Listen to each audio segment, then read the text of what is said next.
It's not good. They're little dropouts. Michelle, you hear the dropouts? No. What do you mean you don't hear the dropouts? They're a little like dropout, like in the opening music, just little nicks, and the audio drops out for like a split second. Is this whole freaking system about to just die? Oh, my God. Hey, Andrew, you better get the engineers on the phone. You better dial them up and give them a red alert 911. I don't know what's going on here, but on some of the recorded stuff that we're playing, like the show open music just now, the audio is just nicking. It's like dropping out. So hopefully that's not indicative of the whole system's about to crash. I mean, we're on overtime. Do you realize, Fester, this is unbelievable. Fester, do you realize that they built the new Howard Franklin Bridge faster than we got into a new studio? We're still not in the new studio. Do you realize that? That's true. So Yeah. I was promised a new studio around the same time that they started the new Howard Franklin Bridge. The new Howard Franklin Bridge, the main part of the span, opened up yesterday morning, and I still don't have a studio. They built a freaking nearly $1 billion bridge before we could get into a little studio in a 14 by 18 room. That's amazing. What the freaking hell? I mean, when you put it in that kind of context, holy crap. We all would have lost that bet. All right, I got a bet for you. Howard Franklin Bridge built before we could get into a new freaking studio. Unbelievable. All right, I don't think the dropouts are happening when we're live on the mic right now. I don't hear them anyway. No, well, because this is not recorded content. Now, if we were still doing best of when we were on vacation for spring break over the last 2 weeks, then we might have had dropouts in that. But no, when we're on the mic now, we're speaking live, and I'm thinking it's just our digital system that has all the music, the commercials. Hang on a second. Let me just play. I need to play some audio because I also heard it. You know, I played the MJ Morning Show Peter Cofield song just a couple of minutes ago to Phil because instead of playing just 1 minute of Journey's "Don't Stop Believing" before I had to hit the top of the hour legal ID and then the show opened, I usually try to fill with something if it's that close. Sometimes if it's like 2 minutes to fill, I'll play a song and just hack the song in the middle. Yeah. But, to start a song for, 42 seconds and then clobber it. We love Journey, but nobody's listening to Journey. Hang on. So let me see if I can find the Peter Cofield. Let me play some. I want to just test this out. Let me play the Peter Cofield, the special MJ Morning Show song one more time, and let me see if it drops out. And listen for little nicks in the audio. Time to get up, get out of bed. Let a radio genius climb into your head. Get a totally unpredictable start to your day. All right, so far so good. Get your daily dose of MJ. Morning show, MJ, let's go. From 6 to 10 with his crazy gang comes the voice of insanity. A man you can hang with. He's a little demented, but baby in a beautiful way. All right, so far so good. Hang on. Hang on. MJ, time to wake up and play with MJ. MJ, start your heart with MJ. He takes a crazy world. Now it's okay. Yeah. Hang on. Round and round. Everybody is getting down with the sound of MJ. Morning show, got promotions and commotion. Everything you wanna know, only MJ Morning Show. All right. MJ, time to get the party started. Getting ready, let's go to the MJ Morning Show. Go. All right, so that was fine. It didn't nick there. But it happened with 3 different elements right at the top of the hour, right when we started the show. Even the MJ Morning Show open music. Da, da, da, da, da, da, da, da. It dropped out in that. So, you know, it's like when you take your freaking car to the auto dealership. Yeah. You had some kind of problem with your vehicle. And, man, it's driving you nuts. And then you take it to the auto mechanic. You take it to the dealership. And, of course, the problem is never replicated when you go and you're right before the mechanic. You're in the service drive and you're trying to explain to the service writer or the tech at the dealer, hey, yeah, it's doing this, this, and this. And, of course, it did it 19 times on your way to the dealership. You get to the dealership, to the service department, and, of course, it doesn't freaking happen. No problems. What the hell? All right. Hold on. Let me So I just played Peter Cofield, the special MJ Morning Show song that he wrote for us, free of charge. And, of course, Peter Cofield was a prolific jingle writer. He's the guy that wrote the Big Red jingle, So Kiss a Little Longer. He wrote Just for the Taste of It, Diet Coke. And he wrote Pepsi. He wrote Pepsi's. You got the right one, baby. Well, he adapted that because that was originally, I think, based on a song. But, and then Peter Cofield, after I heard the DirecTV commercial, because I love that DirecTV jingle, that's when we contacted him, and then we had him on the show, and he wrote that MJ Morning Show song for us free of charge. That would have probably been a $100,000 song.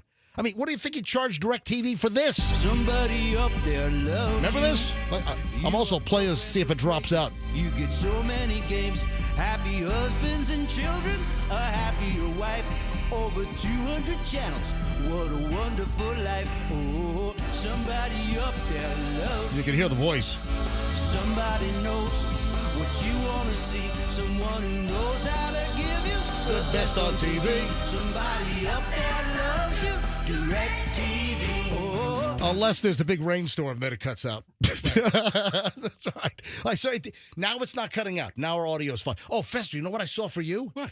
I saw a sales lead for your real job, selling RVs at General RV. Some RV caught on fire on I-75. Did it really? Yeah. Hold on. It's in my pile here, but it's going to be easier for you to search it real quick. Sure. Dude, you need to, figure out how to, quickly get, FHP on the phone and get a copy of the police report and then get the phone number and get the Call the person. Call them up. Hey, Are they in the hospital? Are they okay? Well, hold on. Well, that's why you're calling. Hold on. Go to Google real quick.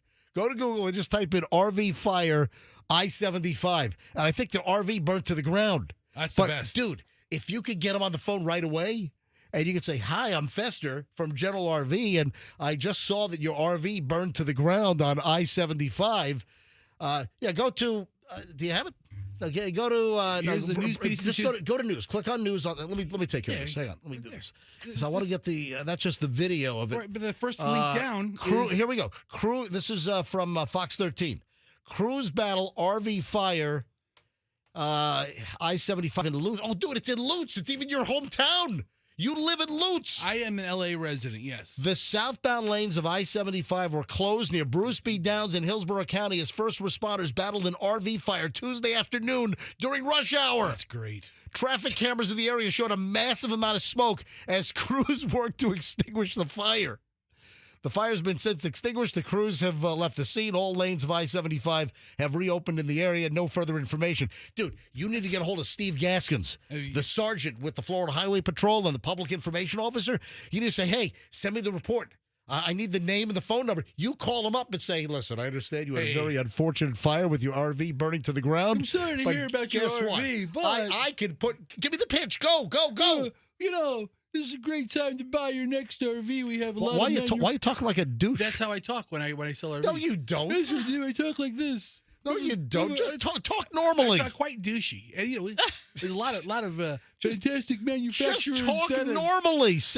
I have a lot of questions. Dude, they know, need a new RV. they might be out of the lifestyle now. I don't know. You're saying the lifestyle burned to the ground as well? One major fire. I want to know what kind of RV it Well, was. that's why you get the police report from the Florida Highway Patrol. It's going to have all that in there. Oh, man. Dude, this is a sale. You need to when someone falls asleep driving the RV That's good and they stuff. careen off of the an embankment and they flip it and roll it and the whole thing comes apart. That's right. That's another angle for you to sell a new RV. Well, yeah, because nothing like investing in a new one. You need to be the RV disaster recovery salesman for General RV. Well, I'm already the RV disaster salesman. You sniff out the fires, the rollovers, and you put them into a new RV. We help them with their insurance claim. That's what you need to do. This is going to be total, by the way. Oh, yeah. Oh, yeah, the thing is done. I mean, first of all, it looked like a massive 300-acre brush fire across I-75. You couldn't even see anything with this fire.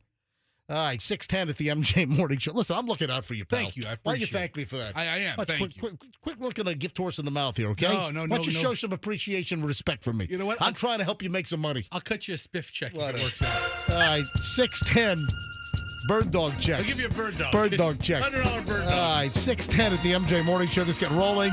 Any RV fires? Let's check. Back in a minute. There are no incidents.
It is the MJ Morning Show you're listening to on Q105, 104.7 FM. MJ, Fester, the lovely wife Michelle in studio again. No, Michelle is not going to be a regular, well, so she says. We are still on the hunt, and we have some great prospects for the new member of the MJ Morning Show. We just got a couple of things in the process right now, so I will alert you, the very valued MJ Morning Show listener base, when I have some further actionable information. However, even when Michelle is not in the studio with us every day, I'm still going to see if Michelle can pop in with me at least once, maybe twice a week. No. There you go. What do you think? Fantastic. People love you. I'm just a placeholder. I need to show you some of the recent responses. People love you on the show, Michelle. Stop. Stop what? Stop loving me. That's a song. Stop loving me. If anybody could just send you a lot of complaints. Can we just get the complaint line rolling? You're talking too low over there. There you go.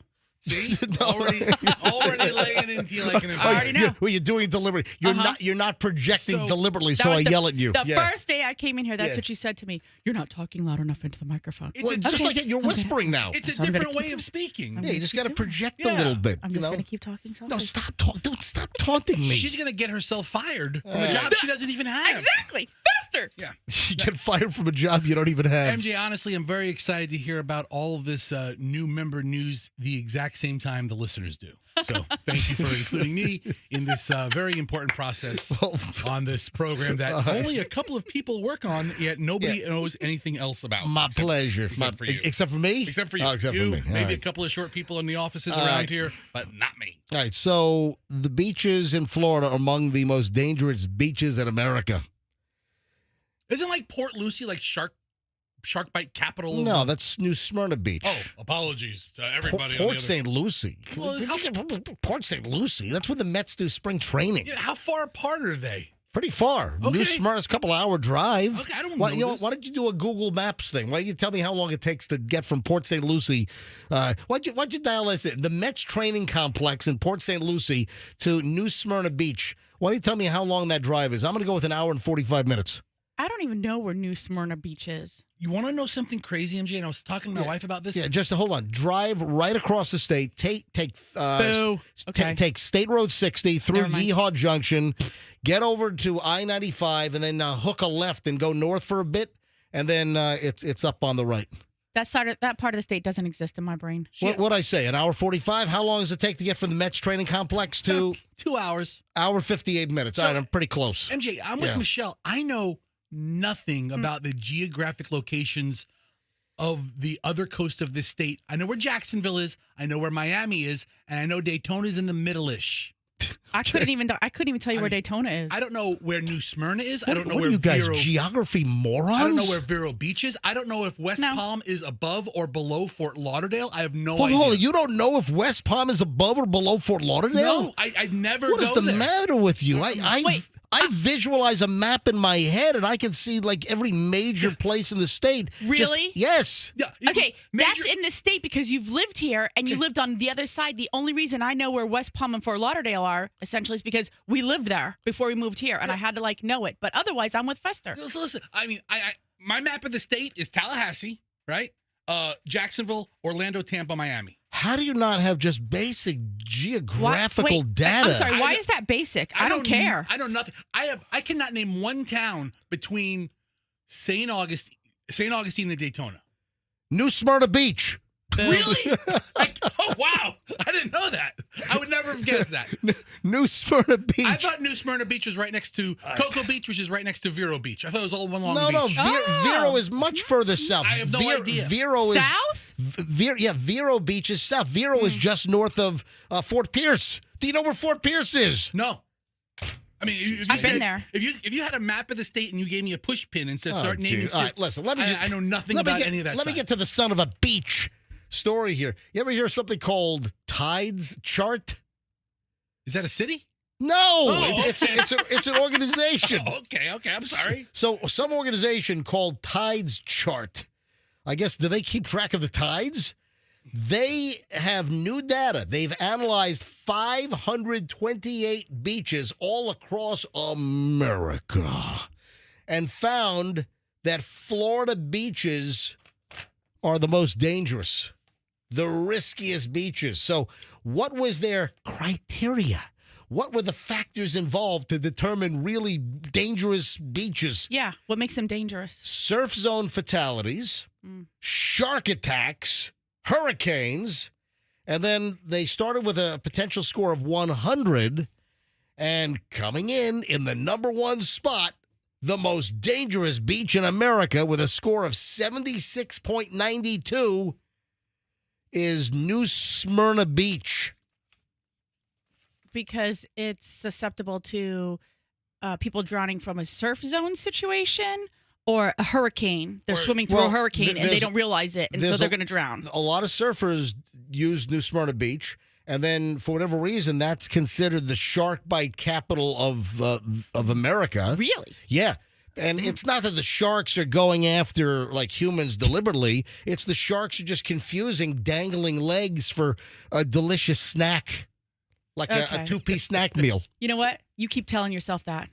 I just dived for 2 weeks in the Philippines. Yeah. I just did 42 dives I with all kinds of sharks. They don't bother people. They don't bother scuba divers. Until they do. Yeah, maybe it's because you don't look delicious. Yeah. You get me in there. Anyway, can I give you the rest of the beaches? All right, so the most dangerous beach in America is New Smyrna Beach here in Florida, East Coast. And I'm going to start at number 10 and go backward now. So number 10 is Jupiter Beach Park. That's Jupiter. That's, North Palm Beach County. I'll take your word for it. Number 9, Cape Canaveral.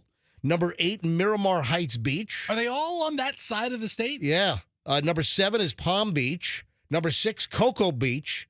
Number 5, India Atlantic Boardwalk. Number 4, Miami Beach. Number 3, Daytona. And number 2, Laguna Beach. Did you say India Atlantic Boardwalk? Is this Monopoly? What? That's a real town? Yes, I want to put a hotel on Baltic. Yeah, but is that a real town? India Atlantic? Why don't you look it up? You got a freaking Google in front of you. Why don't you? India Atlantic Beach. I want to say that is like not far from Vero, kind of in that. You're guessing. Sort of in. No, I think that's. Type in India Atlantic Beach. First of all, you didn't even spell it remotely correctly. Hey, I knew what I meant. All right, so where are we here? I got to pull out here. Yeah, India Atlantic is Melbourne. Yeah, so not far from New Smyrna. So that's Melbourne. Yeah. You know what all those places have in common? I don't know where any of them are. Places where Michelle is not going to swim? Well, yes, but they're all on the Atlantic Ocean. Yeah, they are. In ocean. And yes, I'm not going. So none of the most dangerous beaches in America, none of them are on Florida's west coast. Because they're not on the ocean. All right, I have a question. This is going to be a dumb question, and you're going to probably chastise me. Oh, jeez. All right. Are there beaches in Maine? Because they don't seem very safe up there. Yes, there are beaches in Maine. But there's also a lot of rocky coast. Okay. Yeah. Oh, a lot of lobster attacks up there. Ow! Let go! I got attacked by a lobster. Help! Son of a bitch. Why don't these lobsters have those rubber bands on the claws? Damn it!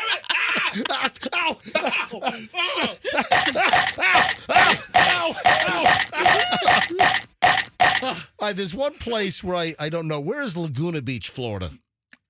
So there's only one place on this list that I can't instantly get a map reading on in my head. Where's Laguna Beach, Florida?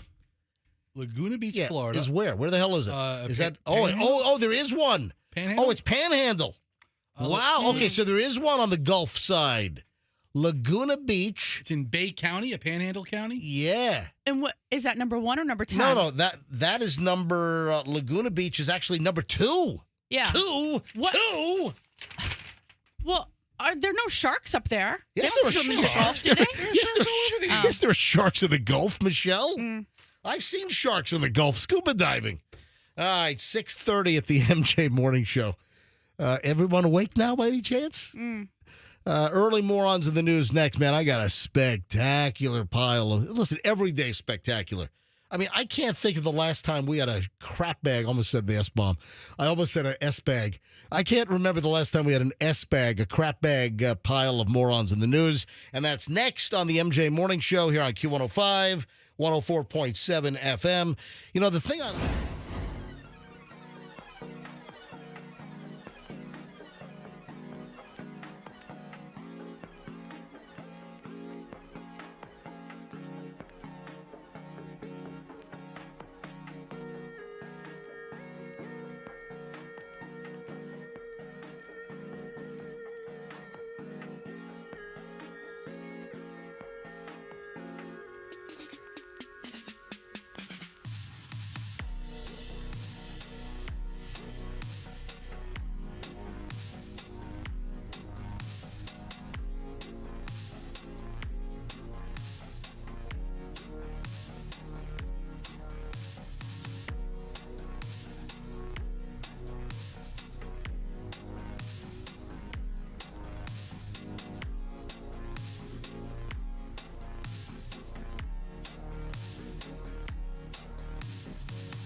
Here we go, 6:38. Oh, look at this. We're early. I have more time for morons in the news here on the MJ Morning Show. Yeah, rolling up on 6:38. Now, let's dive right in. This is not very productive. Robbing a Dairy Queen and getting $1.50. Wow. That's not what they had in mind. What you in for? Big heist. $1.50 Dairy Queen job. Did they at least ask for like a blizzard or something? Oh, my God. And, of course, it's a Florida story. Son of a... Florida woman facing felony charges, robbing a Dairy Queen at gunpoint for just $1.50. Took place in Coconut Creek. 44-year-old Allison Fetting pulled out a black handgun, demanded money from the cashier at DQ at Dairy Queen. Instead of taking cash from the register, she just grabbed the tip jar, which contained $1.50, and then fled. Would you get cold feet on the actual strong-arm armed robbery? It's not a very well thought out robbery. Also, how much cash does a Dairy Queen... Is Dairy Queen really the place where you want to score with an armed robbery? I mean, how much cash do they really have back? Although maybe the clientele is actually using cash there more than we think. Maybe they thought the Queen must be loaded. Yeah. You know, the crown jewels and everything. It's royalty. It is. Michelle, people, I stopped carrying cash. Yeah. I've always carried cash. You know what? I used to have just a wad of cash in my wallet. Mm-hmm. Yeah. These days, all I keep is like an emergency 100 or Yep. let me see what I'm going to open up my wallet right now. Folks, you want to see what MJ's wallet looks like? It is being held up right now on MJ TV. Ooh. Yeah. So I can open this thing up right here and show you a little bit of, what's a couple of credit cards in the wallet. And then if I go into the side section right here, here we go. Hold on. Here's some money. Hold on a minute. 20, 40, 50, and a 5. We got $55 in cash. That's what I have tucked away. I bet you right now that's more money than most listeners have on them right now, cash-wise. So I have $55 in cash, and it's kind of folded up. But there was a time where you always had like a wad of cash in your pocket, as well as coins. I can't tell you the last time I had freaking coins in my wallet. Yeah. You used to be a coin jangler, like you had, I was like the guy that Elaine gave the Tic Tacs to? Yeah. You'd always have like 44 cents on you, and you just ching, ching, ching, ching. Oh, Yeah. get out of here. Yeah, you did. Get out of here. But you know what? That's the thing. I tell the kids all the time, especially when they're traveling. I'm like, here's a 50. or I'll give them a couple 20s. I'm like, put one in your backpack, put one in your makeup bag, put one in your pocket. Like, because you never know when you're going to encounter a situation that you can't, use your credit card. But I have very, very little cash on me. But Yeah. I would bet Typically. a Dairy Queen, I would bet 85% of their business is Card. Card. You think so? Yeah. Yeah. Listen, that's the case with most places these days. Most people are using a credit, a debit to make transactions. Lately, I've been using like my Apple Card. I just hold my phone up to the reader Yeah. and it's done. I've got Google Pay Yeah. on my Android phone. I've got one of my credit cards tied to my phone. When did you start doing that? Like 6 months ago. Yeah. It took you a long time. It took me. I'm a late person to this, and I'm still amazed it works. I hold my phone up and I'm like, I giggle every. But it's real So money. you tap your phone. Yeah. You tap your phone. So I've got a question, though. They still use dollar bills at strip clubs. Now, I don't use... Are you hold on, because doing some research for a friend? Hang on a minute. Now, I have not been to a strip club in a very, very, very long time, as my wife sits here. And that's true. 100% true. Last time I was at a strip club, Michelle, was with you. Mm-hmm. When you were in law school and you wanted to see what the whole 6-foot rule was all about at Mons Venus and other places. And we went with a friend of ours. Were they also in law school? No. No, they were not. Okay. So, I've not been in a strip club in a long time. But, that's the whole deal is, all the dollar bills at the strip club. So, are you able just to, like, tap that ass now with the phone? That's a whole new that's a whole new way to say tap that. Yeah, you take. So is she naked, but she has an Apple Watch on, so you can Venmo and she can verify? Chip reader right onto you it. take your phone and you just tap the butt cheek, and that's your payment to the stripper. So that's just a whole new meaning for tap that ass. She has like a little a QR code sticker on her ass. There you go. All right, back over to Dairy Queen for a second here. So something happened. She tried to hold them up at gunpoint, and instead she just grabbed the tip jar. $1.50 in the tip jar. Let me tell you, that's a bad tip jar primage, by the way. Because you see what happens. With tip jars, a lot of times, those that are itching for the tips, they prime the jar. And they put, like, their own money in there. Really? Oh, yeah. Yeah. To make it look. Because is there an incentive? If there's a tip jar and there's nothing in it, you say to yourself, well, no one else is tipping. Why should I tip? No, that's when I say I should tip. No one else is tipping. No, that's where your defective brain comes into play. You can always tell the primed jars because the bills are, like, propped up. Oh, yeah, exactly. Yeah. Exactly. Oh. And they have, like, the tens facing toward you and not like coins No. and $1 bills. Oh, yeah. Yeah, they set up the tip jar like a prop. They do. I did not know this. Oh, yeah, Michelle, come I'm on. going to be more observant now about tip Come on, jars. stick with me, kid. It's like All you're right? chumming Yeah, the okay. waters when you're fishing. Yeah. They're chumming. Yeah, Seriously. they're chumming. They're chumming the tip jar. That's a serious thing. That's a real deal. Is aiming like higher value bills toward the customer to try to incentivize the tippage. Anyway, back over to this crazy woman. Mm-hmm. So Fetting was just booked into jail recently. The robbery happened last year, but she was just booked recently. I guess they just caught up with her. Yeah, she had previously been sentenced to prison for another robbery back in 2003 in Osceola County. Also accused of similar crimes in Coconut Creek. What is Coconut Creek? Oh, I like Coconut Creek. If you get The creep of Coconut Creek. you got a guy looking at little kids. That's the Coconut Creek in Coconut Creek. What a dope. Currently held in a county jail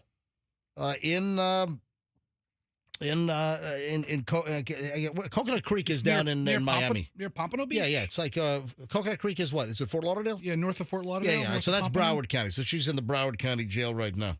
And no attorneys listed. That's great. Armed robbery, and you take $1.50 from the Dairy Queen tip jar. That's a well-planned heist right there. That's the new premise for Ocean's 14. I have to admit, I've never been involved in an armed robbery. Ocean's 4 Queen. Yeah, go ahead. I've never been involved in an armed robbery, either as the robber or the victim. It's good to hear. But Yeah. you got to figure there's a moment in all of it it's a lot of pressure and stress on both parties. You just maybe wanted to bug out of there. Something might have happened, or somebody might have walked in. She just took what she could and got out of there. And she thought it was a $50 bill staged in the tip jar at the Dairy Queen. It was fake. Tip staging. All right, moving along. Oh, man, what does it take to shoot your mom with a crossbow? Ooh. Oof. Deliberately? From the home of Walmart. Where would that be, Fester? Come on, jump on and give me your... You want the exact city? Or Yeah, just yeah, want yeah. state? The home of Walmart is where? Bentonville, Arkansas. That's correct. That's right. That's right. So I wonder if this guy was a Walmart employee. So Bentonville, Arkansas, a man has been arrested after allegedly breaking into his parents' home, shooting his mother in the head with a crossbow. Police responded to the disturbance call at a home on March 24th, 8 a.m. That would be Monday, where they found a woman with life-threatening injuries. Transported to a local hospital, Joseph Alexander, 29, allegedly broke into his parents' home and fired a crossbow at his mother twice.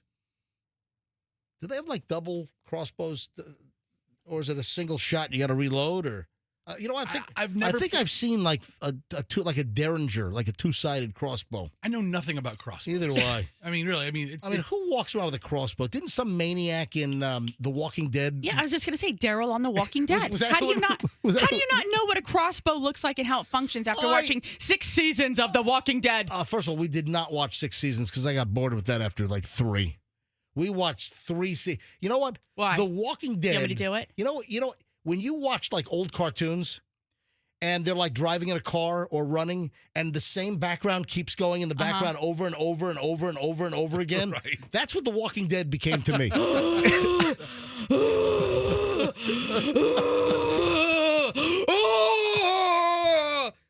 Andrew, I hope you took Michelle's camera. that was really, Did you have Michelle on camera? that was really dramatic and What the hell? sudden. You were so angry about it. I was like, just tune that part out. Yeah. The rest of it's a story, but you couldn't stand the Listen, zombiness. I just got tired of The Walking Dead. I mean, Yeah. what did we watch? About 3 seasons and that was it? No, we watched a few more. I don't think it was that many. I think we did. There just came a time I'm like, you know what? I'm done with it. I think it was like mid-episode. I'm like, I just shut it off. I'm like, we're done. Yeah. No It's more. over. We don't need any more of this. I don't need any more. Anyway, so this is awful. Joseph Alexander broke into the parents' home, fired a crossbow at his mother not once but twice, and finally he was arrested after a bolo was put out. Yeah, I don't see a reason why. I don't see a motive, just attempted murder charge. What does it take to want to shoot your mother in the head with a crossbow? What the hell happened? Well, that's what the police are asking. I It says know. at the end of the article, I know. if you have any information, Yeah. who's going to have the most information? Yeah. Him? The guy with the crossbow. Well, Yeah. maybe Well, maybe the mom. That's where you put him into the interrogation room, you know? The next major holiday that everybody celebrates is Easter. And then after that, it's really Mother's Day. So he just wanted to be sure that he didn't have to worry about it. My God. Hey, Fester, I know that you saw this because you sent me this last night. What I is saw it? it as well. Man, this is a hell of a business model. This, you know what? This keeps your costs down. Guy was running a meth sale business out of a tent. Yeah. Yeah. You know what? We don't need rent. All we need is a tent. This is Oh, my God. The guy had a whole operation selling meth out of a tent. Look at this guy. Is he called the Tent Man? A Florida man, of course, accused of running a meth business out of his tent. St. Lucie County Sheriff's Office said an undercover deputy purchased an ounce of meth from Daniel Hetty, 55, who's also known as Tent Man. Yeah, okay, that's his nickname, but he's also a tent man. He's Tent Man. What's up, Tent Man? I am Tent Man. Tent Man. Dun, dun, dun. So the sheriff's office said Hetty was immediately arrested. Detectives obtained a search warrant for the tent. You couldn't just kind of peek in there without sticking your head in there, officer? No. They grabbed that big metal battering ram that they bash indoors in, like that you see on cops. Yeah. They bashed in the flap on the tent after they served the search warrant. Tent Man. Is an ounce of meth a lot? You know what? I don't know. Yeah. You know, I don't know. you know, I'm not an expert in. How many ounces are in a cup? I mean, but You don't know? I mean, As far as fluid ounces, it's eight ounces in a No. cup. a obviously. cup of meth seems Yeah. like A lot. an amazing Oh, amount. right? Dude, you got cup of soup. Why not cup of meth? That's what Tent Man was trying to do. Lipton's cup of meth. Little dehydrated pieces of meth you have to like Reconstitute it? Yeah, you just pour some hot water in. Yeah. It's Lipton's cup of meth. Oh, it's the chicken noodle variety of meth. Yeah, look at that. So investigators found 2.2 more ounces of meth. They found 13 grams of THC gummies. They found drug paraphernalia, and they found $2,484 in cash in his tent. So if you get that much cash, why don't you get out of the tent? That's the whole business model. Well, Why don't you get into one of those seedy, like, by-the-week motels somewhere, you know? he might need to pay somebody else that money. That's not his. Yeah, I don't think Tent Man is the drug kingpin in Yeah. all of this. Yeah. Oh, you think that he owed that money to King Tent? Yes. Anyway, You mean Tent King? the Tent Man. Hey, Fester, you ought to try to sell this guy an RV. Not with his credit. what do you think his credit is? You're selling meth out of a tent. Does What he do you- even register what- for credit? What do you Does think he your even have credit? What I do you don't think, know. Yeah. What do you think your FICO score is if you're selling meth out of a tent? What are you going to use for a down payment? $2,000. Okay. What do you do for work? I sell meth out of a tent. Let me point you to Camping World. Go there. Let me send you to Blue Compass. Get out of here. Go talk to that guy. Let me send you over to the Airstream Yeah, place. go ahead. Have fun with those guys. Oh, man. All right. 6:52 at the MJ Morning Show. All right. Nice early dose of morons of the news. When we get back, when is it too long between the purchase and the return? At what point does it get too long? You're not going to believe this. A woman tries to return something to a Marshall store after how freaking long? You're not going to believe this. That is next. Oh, also, you know that sock story's coming around again. What sock store? Hold on. About if you are having this issue, wear socks. We'll get to that coming up in just a minute. And then also a spring break warning. Do not go to this. Well, and listen, it's beyond spring break. Yeah. It's not just spring break. I mean, adults that are not in college, there's a warning: do not go to this place, and it's not an uncommon tourist destination. All right, hold on. All of that next on the MJ Morning Show on Q105, 104.7 FM.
At the MJ Morning Show, we have arrived. The famous MJ Morning Show 7 o'clock hour is here, which includes the beginning of an hour and 20 minutes of non-stop MJ, and that begins right around 7:25 or 7:26.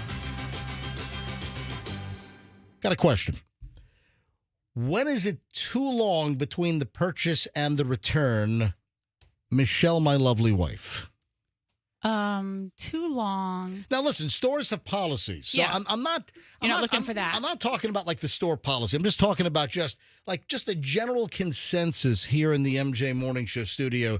You buy something. When is it too long to return it? I think generally 30 days because, stuff is either out of season for one reason or another, right? Like it's either, if it's fashionable, it's already moved past.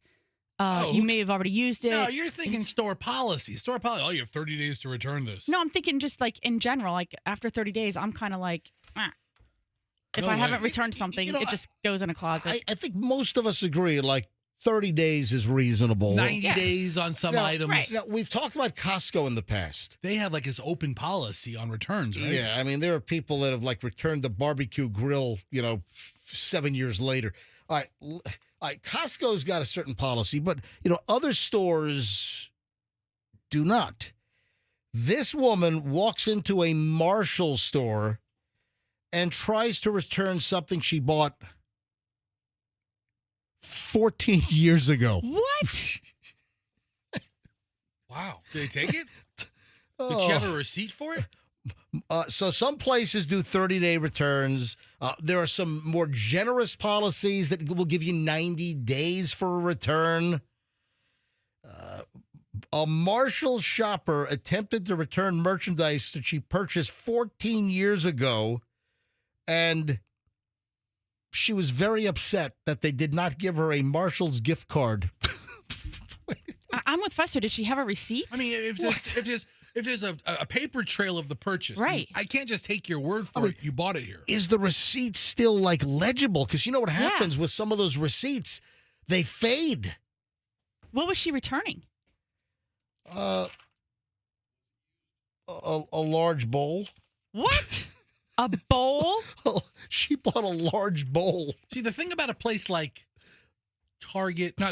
Marshalls, Yeah. TJ Maxx, Right. Kohl's. The big department stores that have like specific inventory is different than like these Marshalls or TJ Maxx's where everything changes so much. Right. And I saw online during the spring break that there's this whole group of people who buys something from TJ Maxx, takes the sticker off, puts it on something that looks just like it in their house, and brings it back. What? They return an old item from their house and keep the new item? Because there's no inventory control Oh.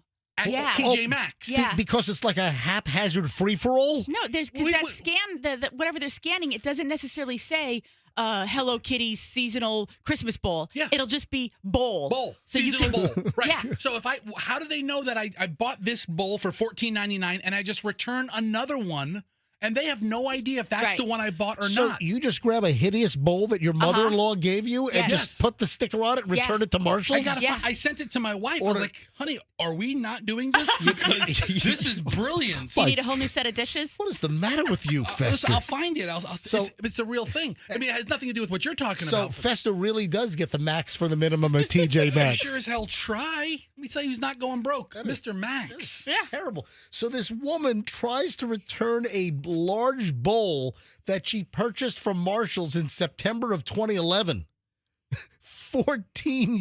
nearly 14 years ago. She's shot a little video of this. She says, I'm at Marshall's and I'm going to try to return a bowl that was literally purchased in 2011. And then she walks up to the customer service counter and says, hey, I have a return. The employee asks if the product was defective or if there was an issue with it. Jessie simply says she doesn't need it anymore. After 14 years, the Marshall's worker calls a manager to the sales counter to address Jess is her name, and she tells her that she can't return them. Can't return the item. Why not? You can't return this because it's more than 10 years ago. Wait a minute. You can return something that's up to 10 years old at Marshall's? That's great. Wow. Holy crap. That's ridiculous. Trying to return.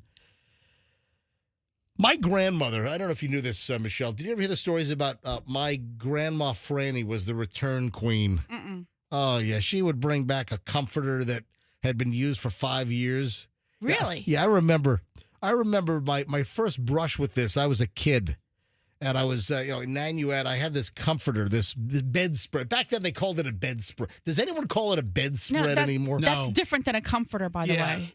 Bedspreads lay flat. What's the difference? No, a comforter is like a big, blankety, thing filled with fluff, to keep you warm. A bedspread is simply decorative, and it covers the comforter. Oh, and adds. Old hotels had bedspreads. You know what? Yeah. There are too many freaking layers on a bed. Oh, you know what? I don't even want to. I just want a sheet.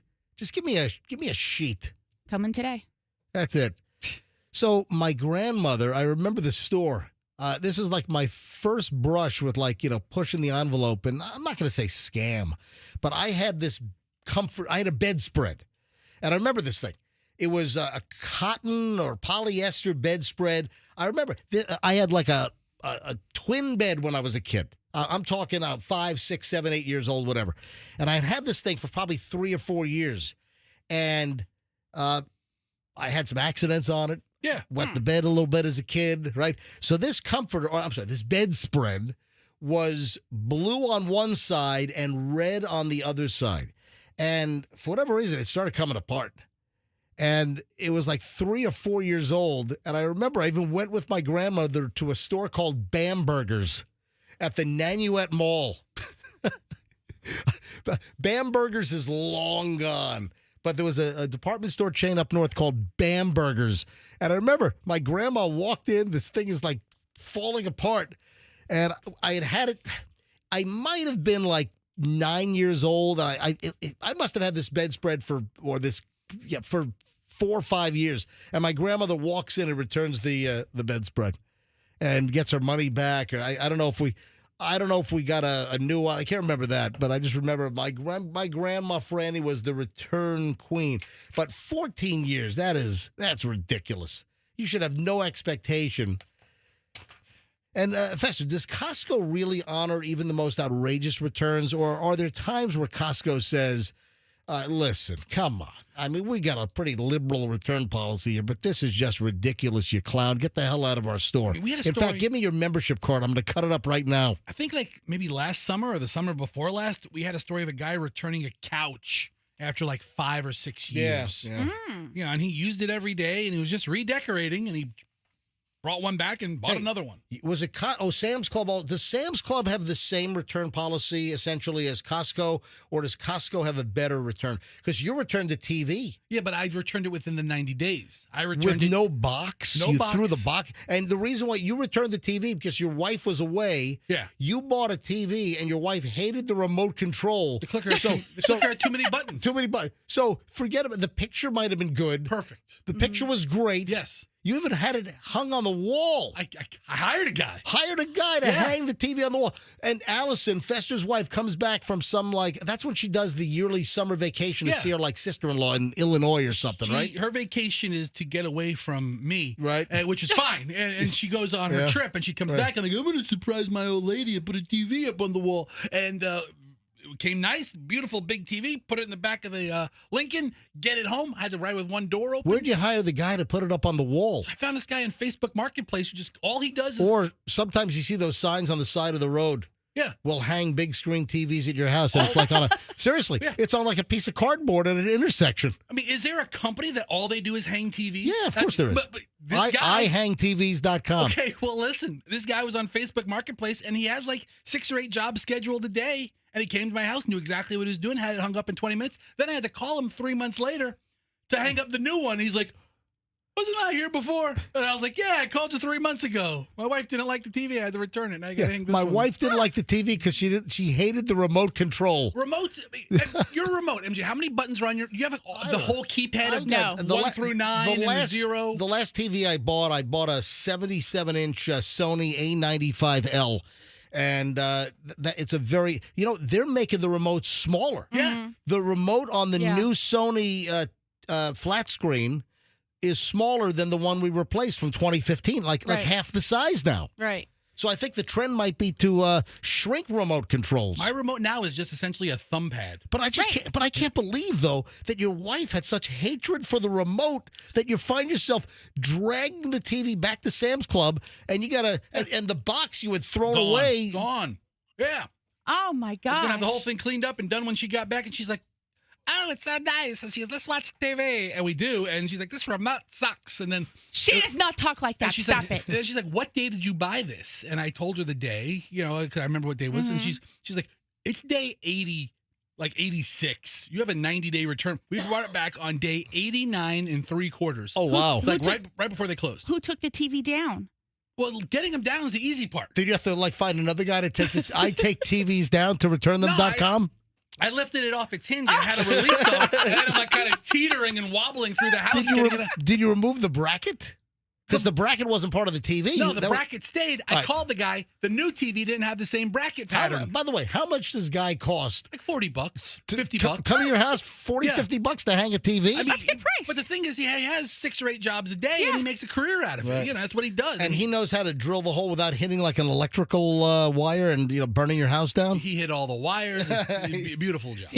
He hit a water pipe. It's been a slow leak and black mold for months now. All right, sir. I'm going to go. Please lose my number. All right. I think we might have addressed this before about falling asleep and the factor that socks on your feet could have.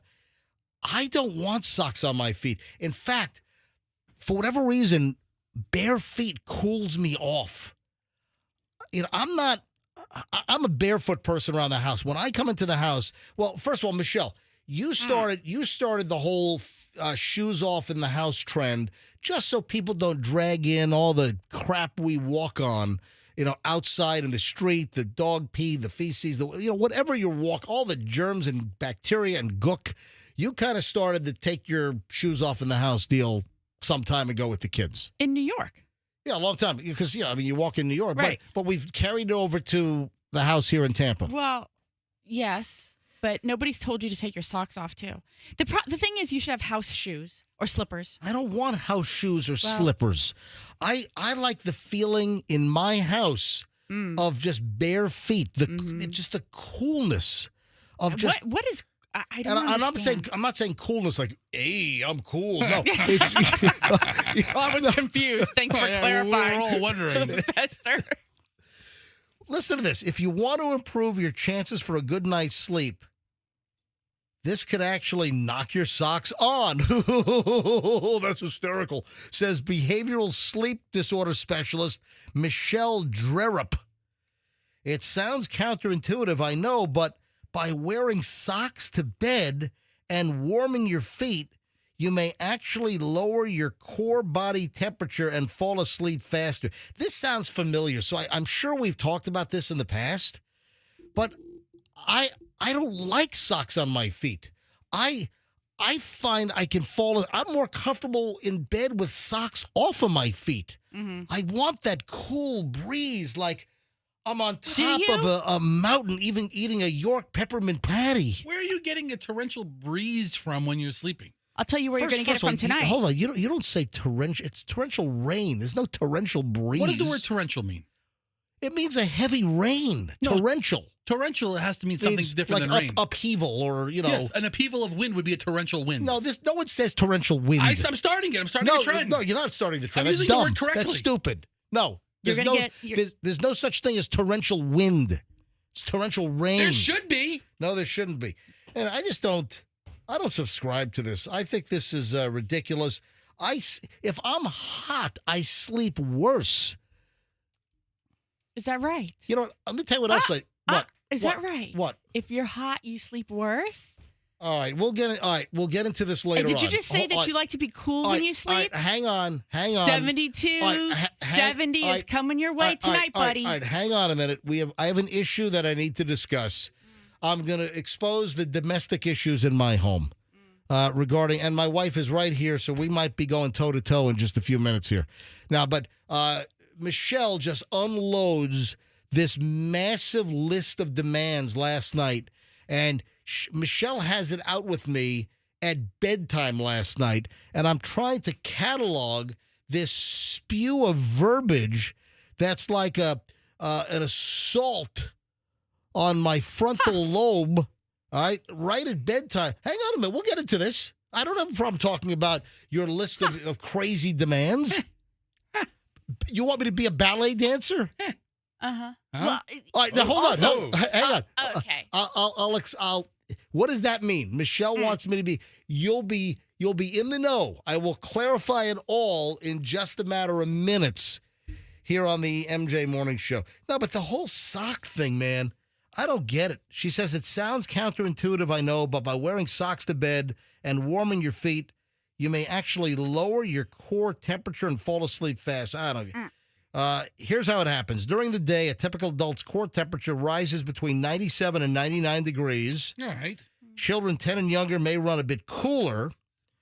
As night approaches, I'll tell you what, Michelle was cold last night. Your core was cold.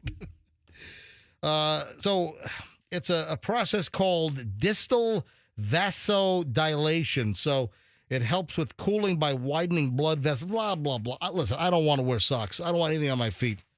In fact, what? Torrential wind refers to wind that is strong and violent, resembling a torrent or a rushing stream. So, There you go. redemption. Oh, great. So Fester's been zoned out for 4 minutes trying to disprove me. Torrential wind. Fester's been trying to find one chunk on the internets. I found it now. And AI delivered. Thank you.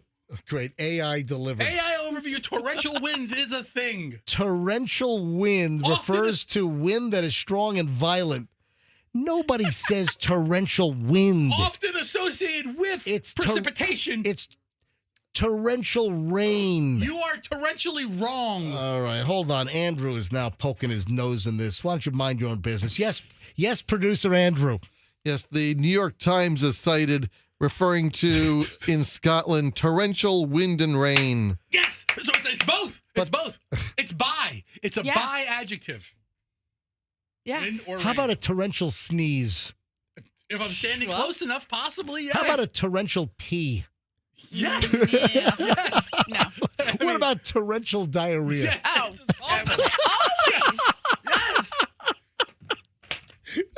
That's It's like you. I mean, you guys suddenly go to being 5 and 7. No, but if you do it in a hurricane, it's torrential diarrhea and torrential wind. All right, that's enough of this And crap. rain. All right, 7:19, folks. Would you like to hear what's going on domestically inside my house? Would you like to hear the arguments that Michelle and I have? Would you like to hear the list? Would you like to hear the barrage of instructions that Michelle delivered to me before we went to sleep last night? All right, you will hear that coming up in just a bit here on the MJ Morning Show. Also, a new scam that fell in my lap yesterday. A listener is calling me out saying that a movie I recommended was awful, terrible. They want my head on a platter. This is just, I'm just brushing the surface of what's going to happen next, because we start an hour and 20 minutes of nonstop MJ next. And I'm telling you, folks, it is loaded. You'll be entertained. Over an hour and 20 minutes of content next here on the MJ Morning Show on Q105. Stand by.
It is 7:27 at the MJ Morning Show, and without any delay, we jump into an hour and 20 minutes of nonstop MJ starting right now. No commercials, no music, just 1 hour, 20 minutes of nonstop content. No one else does this. And this is why you love the MJ Morning Show, because of stuff like this and all the phenomenal content and quality entertainment every single morning. All right, we got a little domestic issue I want to get into with Michelle. You let me have it last night at bedtime. You just let her rip. So I want to get into that here momentarily. Oh, also the spring break quiz, which is getting national attention. Now, this is not new. We've talked about this over the years about how the youth, and it's not just the youth. It's not just the youth of society, but also just the general lack of knowledge that people have regarding just basic history or, the way the government works or like civics questions. I mean, it's unbelievable. All right. So this woman does a quiz here at Clearwater Beach during spring break. That's a good spot to pick. Yeah. All right. So hold on. We'll get to that here in just a matter of minutes on the MJ Morning Show, my domestic issues. One thing, though, that Michelle is very upset with, and, we got a lot of high school kids probably getting ready for high school right now. You're very disturbed with this high school runner that smashed another runner over the head with the baton during a race. Oh, yeah. Did you see the video? I did not. You got to tell us what the video's all about. I mean, they exchange the baton, pass it to the next person. And the one runner is running, and she just, whacks the runner next to her with her baton, on her head and shoulder. Was this a teammate, or was this an opposing? Right. Yeah. Holy crap. Someone she's competing against. All right, here's the story. Michelle saw this and was trying to fill me in. You know what? That's unsportsmanlike conduct. Do you think so? Yeah. So is this the relay race? Yeah. Oh it's the relay, right? So yeah, because that's what you're relaying, Yeah. But you saw where this happened, right? Where? I forget now. This happened in Portsmouth, Virginia. Oh. This happened in where Michelle and I grew up. Well, we grew up in Virginia Beach, but, this southeastern Virginia, the Hampton Roads area or Tidewater area, it's Norfolk, Chesapeake, Virginia Beach, Portsmouth, Newport News, Hampton. That's the, southeastern Virginia. And this happened, and I know the school. I see Norcom High School in Portsmouth. Mm-hmm. I mean, I think we used to play Norcom. I think like our schools, we used to play some of the other teams from some of the other cities. I think we actually played Norcom. A high school track athlete faces a misdemeanor charge of assault and battery in a now viral video showing her smashing a competitor over the head with her baton during a relay race. They've obviously had some kind of beef before. I mean, they're pretty upset at each other. What the hell? And then the high school girl that did the bashing, she's trying to say, nope, it was just part of the race. I'm just flailing my hands around. The video shows her like trying to knock her out. I mean, she cracks her over the head with the baton. Yeah. She ought to be arrested. Well, I mean, she was charges. I realize that, but I mean, they should have arrested her on the spot. Mm-hmm. I think I have both girls here talking about it. Alalia Everett, a senior at IC Norcom High School in Portsmouth, was running the second leg of the 4x200 meter relay when her baton struck Kaylin Tucker, a junior from Brookville High School, in the head. It happened March 4th during a Virginia State High School League championship at Liberty University up in Lynchburg. Wow. So this is like kind of a statewide. And the video is nuts. Is this the girl that got bashed, or is this the girl that did the bashing? This is the bashee, and then later I think is the basher. Okay. All right. And then can we get some Susie the Banshees on as well? Yeah, Andrew, get the music ready. This is from ABC 7. Go roll the. Here we go. Appearing. And you see her clubbing. Speaking out. I would never do that on purpose. That's not in my character. Okay, so that's the basher. All right. I would never do that on purpose. That's not in my character. Not your character. You're on video cracking her over the head with a baton during the relay. That's not in my character. No, it isn't your character. Exactly in her character.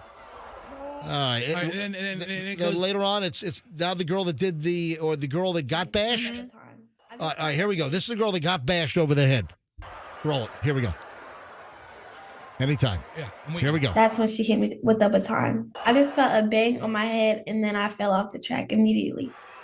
I felt a bang on my head and fell off the track immediately. Some very riveting audio on both participants. That's terrible. That's terrible. Terrible. That's terrible. As a former member of my high school track and field team, I want you to know this is unacceptable.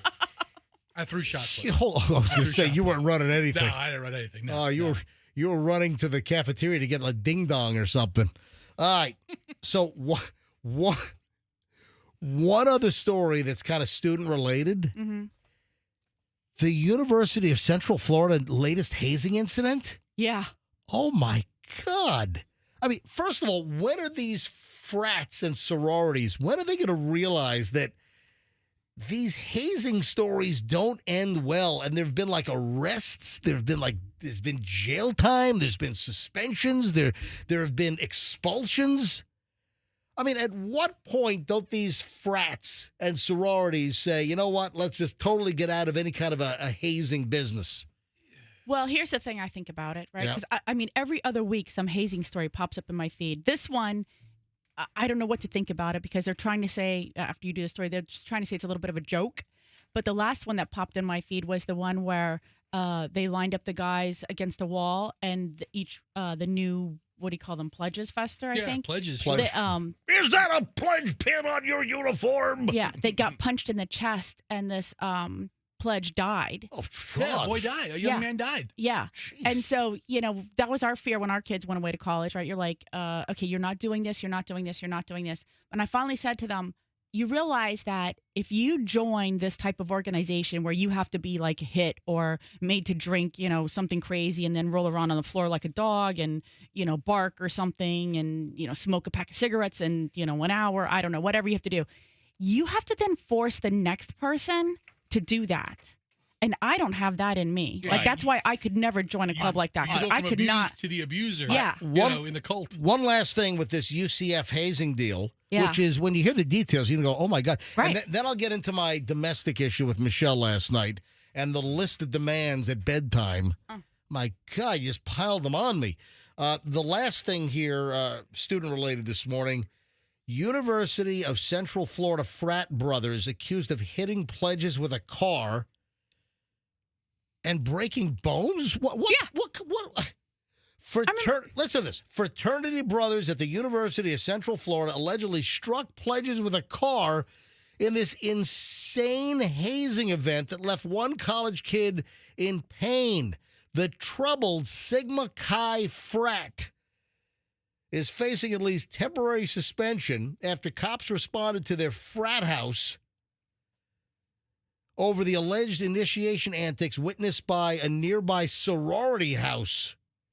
Yeah. A Kappa Alpha Theta sister called campus police around 3 a.m. after she heard yelling and screaming and saw a gray Kia from the Sigma Chi house strike someone who appeared to be a pledge. They're running pledges over with cars at Sigma Chi? I mean, who's letting you do that? Like, I would never even want to be the person who's getting hit, but also, as we were just saying, Fester, I would not want to be the person driving the car and be like, hey, this is fun, Fester. Let me go ahead and run you over. I would rather be the car driver. If I had to pick a role, I'd be rather. I don't want to pick either role. Hey, just don't do it. Nothing like college fun. If you don't die, you get into Sigma Chi. Oh, my gosh. Is that the slogan? Yes, that's the thing. Yes, they have T-shirts made and everything. It's a big deal. That's terrible. If you don't die, you get into Sigma Chi. A couple of girls from the old Delta Epsilon sororities witnessed it as well. They heard the guy screaming, my bones are broken, poor bastard. Did he get in? We don't know. The car was going about 15 miles an hour.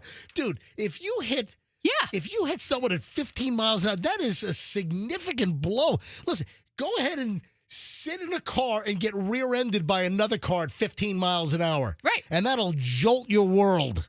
And they're running kids over as a pledge tactic? Yeah. Oh, as an initiation? Oh, my God. Sigma Chi brothers allegedly forced new members to stand in front of the cars while members drove at them. And what, if you flinched and ran, you were out? Out. So this guy didn't flinch. He took the hit. He's Yeah. in. Yeah. He's going to be vice president of the fraternity. Oh, my God. He's at the first meeting in a body cast. I mean, it's just the stupidest thing I've ever heard of. Is there any word? Don't do it, people. When will these frats and sororities just stop with the hazing events?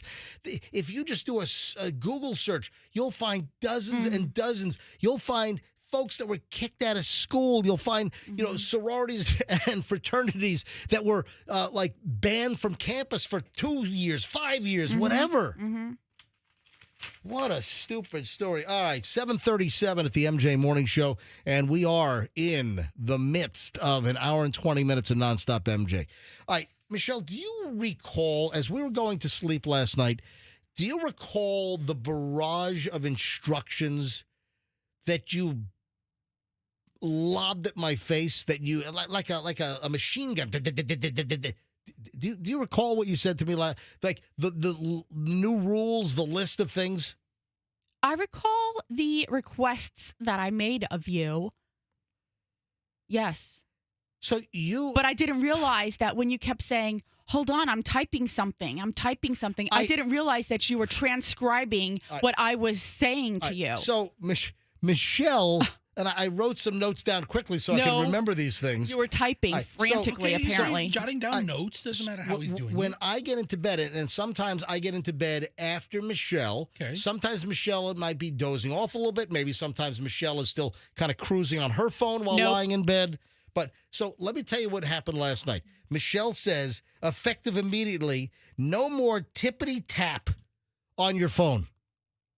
What is tippity tap on my phone? You get into bed. Right. I'm asleep. I am asleep. Right, no, that wasn't the first rule, though. Right. You've jumped ahead. All right. What's the first rule? The first rule was, I need to be a ballet dancer. Yeah. Oh, she's talking about you pressing on your phone? No. Where you don't That's hear the the other thing. No. Go backwards. Go backwards, Fester. All right, if I'm in bed first, right? How should he get into the bed? Michelle's demanding that I have the finesse of a ballet dancer to ballet, like tippy-toe into bed and not jostle her. Oh, my God. So because you know why? Otherwise, it's a torrential, violent event when he comes into the bed. Like a little tornado hitting a small Midwestern town? Yes, thank you. Yes. Thank you. He like a trailer park in Arkansas. Tornado MJ just ripping through. Yanks the blanket up. And actually, that was number 2. You jumped ahead. EFMJ. All right, so now demand. No, what was the first thing I said to you? I don't know. Why don't you tell me? It was in order. Right. Go ahead. Yeah, lay it out. MJ, let's just take a break, you and I. Yeah. Let Michelle air her grievances. Okay. All right. Please. It's like a Festivus grievance list. Let's go. I'm in bed asleep. And the next thing I hear is, Michelle, are you asleep? Michelle, are you asleep? That's a 50-50 proposition right there. Okay. If I'm asleep. You either are or aren't. I don't want to be woken up. There's one of two answers. Shut up, I'm asleep, or no, I'm wide awake. I mean, now I'm awake. Yeah, I'm up Okay. now. Don't do that. Don't do it. What if he needs to talk to you? He doesn't need to talk to me. He's talking to me all day. He has a text. He texts me. Whatever. Number 2, do not enter the bed like a torrential wind, tornadic experience. Because otherwise, this is what he does. He raises the blanket all the way up, exposing me completely, which, by the way, I'm naked. And then he, like, hops on the bed and, I don't hop on the bed. Moves his pillows all around, sometimes yanking mine a little bit, pushing his pillows into me. And I'm like, could you just get into the bed a little more calmly so that I'm not disturbed? You said you wanted me to be a ballet dancer. Yes. You used the terminology, you need to enter the bed like you're doing ballet. Like a... What the hell does that mean? I don't know. Where do you come up with that? You want me to be you want me to be a male? You want me to put tights on and have a big old package all jammed up front? No, that's a fake cup, by the way. You want the big male? You want the big male ballet bulge going on? No. Hey, can we get back to the you sleeping naked part? Fast, will you stop it? So Michelle's now demanding that Yeah. I take on the persona of a ballet dancer when I get into bed. It's just because once I'm awake, I'm awake. All right, And then you say no more tippity tap on the phone, because I'll get into bed and sometimes I'll just do a quick last cursory check of my news feed. It's not quick and it's not cursory. On my Android, I can just swipe to the side and I get a whole list of aggregated news stories to see if there's anything good for the show. Wait, Fester, I see you using your phone. Yes. Do you see how calmly and you're just using your thumb to scroll like that? And you're not moving any other body parts, So, and you're Michelle- not like pressing hard and making a noise. Are you a nail tapper? Listen, I'm not a nail tap. Michelle thinks I'm a torrential tapper on my phone. You are. You torrentially tap on the phone, and then what you do is you raise your arm to do something on the phone, and then you drop your arm, and it's like, Okay. Here's now she's accusing me of doing like a wrestling pile driver move in the bed. And I'm upsetting her pillow that I'll put my arm down too hard and I pile drive her pillow, jolting her neck. Some ladies ain't mad at the pile driver, Meech. I'm just saying. I mean, maybe you are. With my ballet bulge. You come walking in this room with that thing going on, pile drive away. Oh, my God. I'm Anyway, just saying, be considerate. When you are sleeping, I'm very considerate. I wake you up nicely and calmly. I try to be quiet around the house or whatever. But when I'm sleeping, me. Are you awake? And then Michelle also threatened me with if I touch the thermostat, she's going to a hotel. Oh, yeah, that one. Yeah, why don't you fill the audience in on this one? Because you keep jamming that thing up to like 76 or 77. Is he turning it up or turning it down? MJ always seems like a cool guy. I thought he'd drop it lower. Oh, does he seem like the cool am. guy? Listen. No, not in the house so much anymore, Fester. Not so much. Are you getting to that age, MJ? No, where it's the balance between the comfortable house and not having an outrageous Tico bill. Too all bad. right? And I don't mind the bedroom being 74 or 73 when we Guess sleep. what? But hold on. You hold on. I had lunch with a friend while you were gone. You know what she puts hers down to? Anywhere between 72 and 69. I said, "Oh, they're license for me to go colder." Listen, Michelle, listen to me. My issue with the temperature is that you want me to keep the thermostat. We've been through this. I know. The engine runs better when you just keep it one steady temperature. I'm sorry. I see the Tico bills, and I know that if you leave the house, well, you're going to see a credit card bill when I go to the hotel. If you see the house, if you leave the house at 72 degrees versus modulating it while we're away or not needing it to be that cool in the house, the Tico bill is lower. I know when you jam the thermos. I don't care. All right, It's called menopause. Okay, hold on. Which we're going through right now. Oh my God. All right, I'm not feeling this energy. I'm walking out. Michelle, listen, you might want to take a day off of this because you're coming in pretty hot. Yeah. Michelle I is am hot. hot flashes, maybe. I don't know. She's sleeping naked. Always hot. First of all, you don't look old enough for menopause. Oh, I got thank news you, for you. Tick, tick, tick, tick, tick, tick, tick. Yeah, tick, thank tick, you. tick. All right, 7:45 at the MJ Morning Show. Look at this. I'm on time for my teased item from yesterday. I said that at 7:45 we're going to get into the whole gaslighting thing. Yeah, only because Michelle's out of breath. Yeah. Hey, Andrew, do you have the teaser? Can you run? I just want to make sure that I construct this the exact way that I tease this. And if you listen to Q105 after our morning show ends at about 9:45, 9:50, I record a little teaser of something that's coming up the next day. And the next day is right now, and it's 7:45. And this has to do with gaslighting. Andrew, let me know when you have the little promo teaser that runs during the day after the show. So this ran yesterday. And I just want to make you... Are you a...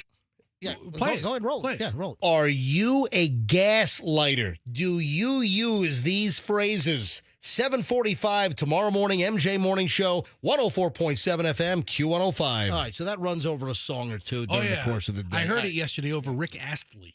Never going to give you up? No, I was Rick Roll, yeah. Yeah, look at that. Yeah, I mean, I heard it. I was like, hey, wow. So, Gaslighter into Rick. That's awesome. hey, baby, yeah, good morning, Q105. All right, so 4 gaslighting phrases that manipulators use to plant doubt.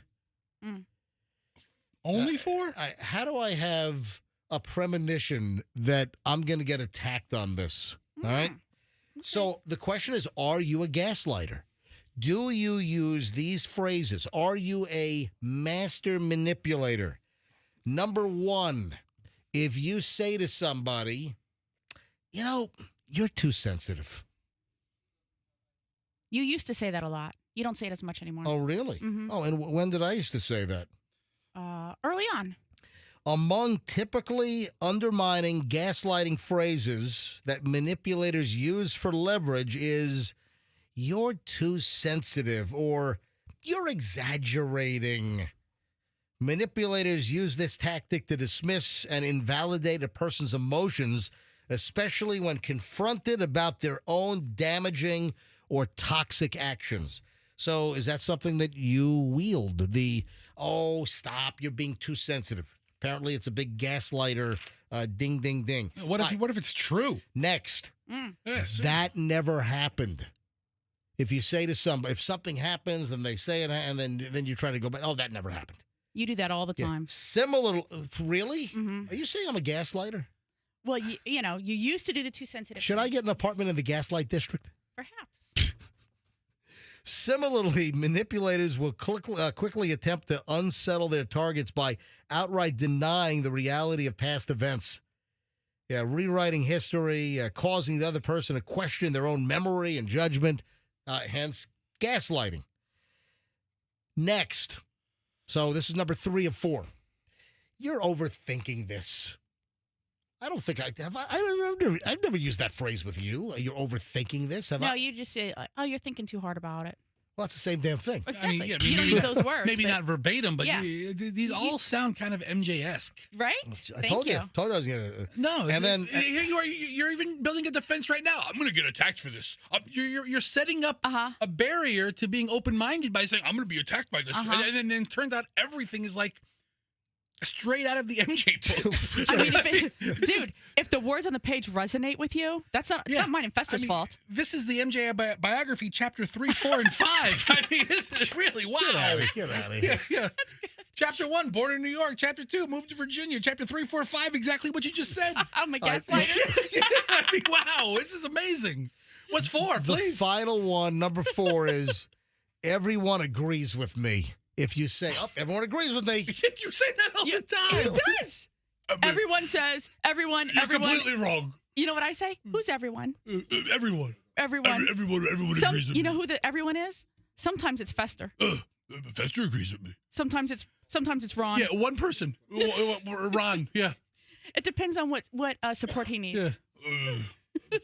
All right, so there you go. The 4 phrases manipulators use gaslighting phrases to plant doubt and manipulate people, of which You do all of it. I do not do all of them. All right. Just stop it. I'm overreacting. Am I taking it out of context? Best of being too sensitive. Am I being too sensitive? Moving along. All right. New scam fell into my lap. Now I've got my Longhorn Steakhouse mobile payment confirmation has been sent to me. What? Oh. Yeah, and listen, this has nothing to do with Longhorn Steakhouse is not doing this. This is someone is co-opting Longhorn Steakhouse. So the latest now I'm getting is we've got your payment. Longhorn Steakhouse, Rome, Georgia. Rome, Georgia? So they picked this location. Order summary, subtotal, $44.36, tax, $311. Check total, $47.47. Does the math even add up? Gratuity, $665. Payment due, $54.12. Payment type, Apple Pay. And then, of course, you get the, if you dispute this, click this link, and then you click it, then they get you. Then you're effed. And then you put in all kinds of your personal folks, don't fall for this. So now the latest round of scams is they're sending you emails that make it seem like you had some kind of mobile payment. And here's your mobile payment confirmation. Oh, my God. I didn't get a steak at Longhorn in Rome, Georgia. Oh, I better click on this link. I better give them my social security number. I better give them my date of birth and all my address and my kid's blood type. I mean, who does this? So just heads up. Now they're hitting you up with emails where they're, it even has the Longhorn Steakhouse logo. I mean, it looks really, really official. Well, this is apparently the second one. Last year they did it where they offered you a free meal. Oh, for Longhorn Steakhouse? Mm-hmm. Why are they going after Longhorn, man? Poor Longhorn guy. I know. I'm telling you. I have an angry listener that is calling me out saying, MJ, I took your advice. You raved about a movie, and they didn't like it. So now they're coming back at me. Blues Brothers. Yeah. Not the Blues Brothers. See, if MJ raves about a movie, it's either a really old movie, like from the late 70s, early, mid-80s, or it's something that just came out. I saw the screener because I'm a member of the AFTRA people. Mm-hmm. I get it sent to my house. I can't let you watch it, though, because it's coded. Yes, but I saw all the movies. Stop it. So I get this email. It does. I get this email from Jaceel. Okay. Jaceel hits me up with an email at mj@mjmorningshow.com. That's my email, my private personal email. You can get a hold of me 24/7. Something to say, comments, questions, want to say hello, got content for the show. That's what I like best. mj@mjmorningshow.com. That is my private personal email address, mj@mjmorningshow.com. And Jaceel happened to use that email address. The subject line, Nora was a horrible movie. What are you talking? Jaceel, are you out of your mind? Michelle, can you please bring up all of the wins that... Oh, but that doesn't really matter. Just hang on. Yes, it does matter. Go ahead and bring up... give me the list of everything that Nora just won recently at the Academy Awards. Is that the movie that they're bashing you Yes. on? Okay. Dude, I just said that. Right. The subject line was, from Jaceel, Nora was a horrible movie. Let me read the email. I just finished Nora. Bro, that movie was shot well and edited well, but no premise. I understand what Baker was going for, but man, that movie was just horrible. It was almost done like a documentary with no narration. I want to know what Julian thinks, because I did not enjoy the film in the way that you described it. I enjoyed it for its videography. Well, it'd be cinematography. The storytelling, but it was just nothing like, I don't know, Goodfellas. Now, that was a great movie. It's not supposed to be Goodfellas. Jaceel, Nora was tremendously good. It was a phenomenal movie. It was, as far as I'm concerned, 100% fresh. That was just a different feel. It just had a rawness. I thought the story was phenomenal. I thought the acting... That movie just dragged me in, and a great movie is one where you just forget that you're even watching a movie, and you just dragged right into the story. Nora's fantastic. Jaceel, I don't know what's wrong with you, bud. I don't know what's wrong with you, pal, but Nora was phenomenal.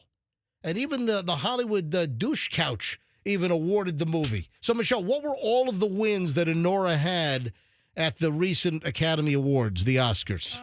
I can't find it because my Surface doesn't work. Okay, so hold on. I pulled it up. How many Academy Awards did Honora win? They won 5. Best Picture, Best Actress for Mickey Madison. She was fantastic, but I really thought that Demi Moore should have won. Yeah, yes. For the substance was also incredible. Best Director, Sean Baker. Best Editing, Best Original Screenplay, Sean Baker. 5 Academy Awards. One thing I do want to put, you're the person who wrote the Jaceel.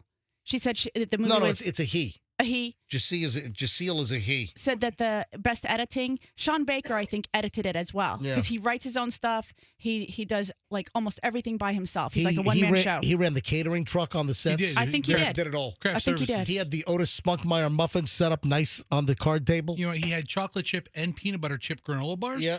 Which Very nice catering really table. nice. He does it all. Yeah. So, Jaceel, I have to disagree with you, but he's calling me out via my email.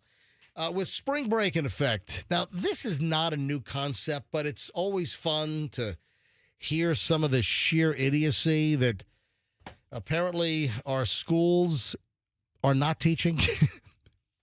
So spring break, I think we're kind of on the wind down for spring break, right? Well, maybe not. Maybe for another week or so. Maybe till the end. Maybe the a first couple week of weeks. April.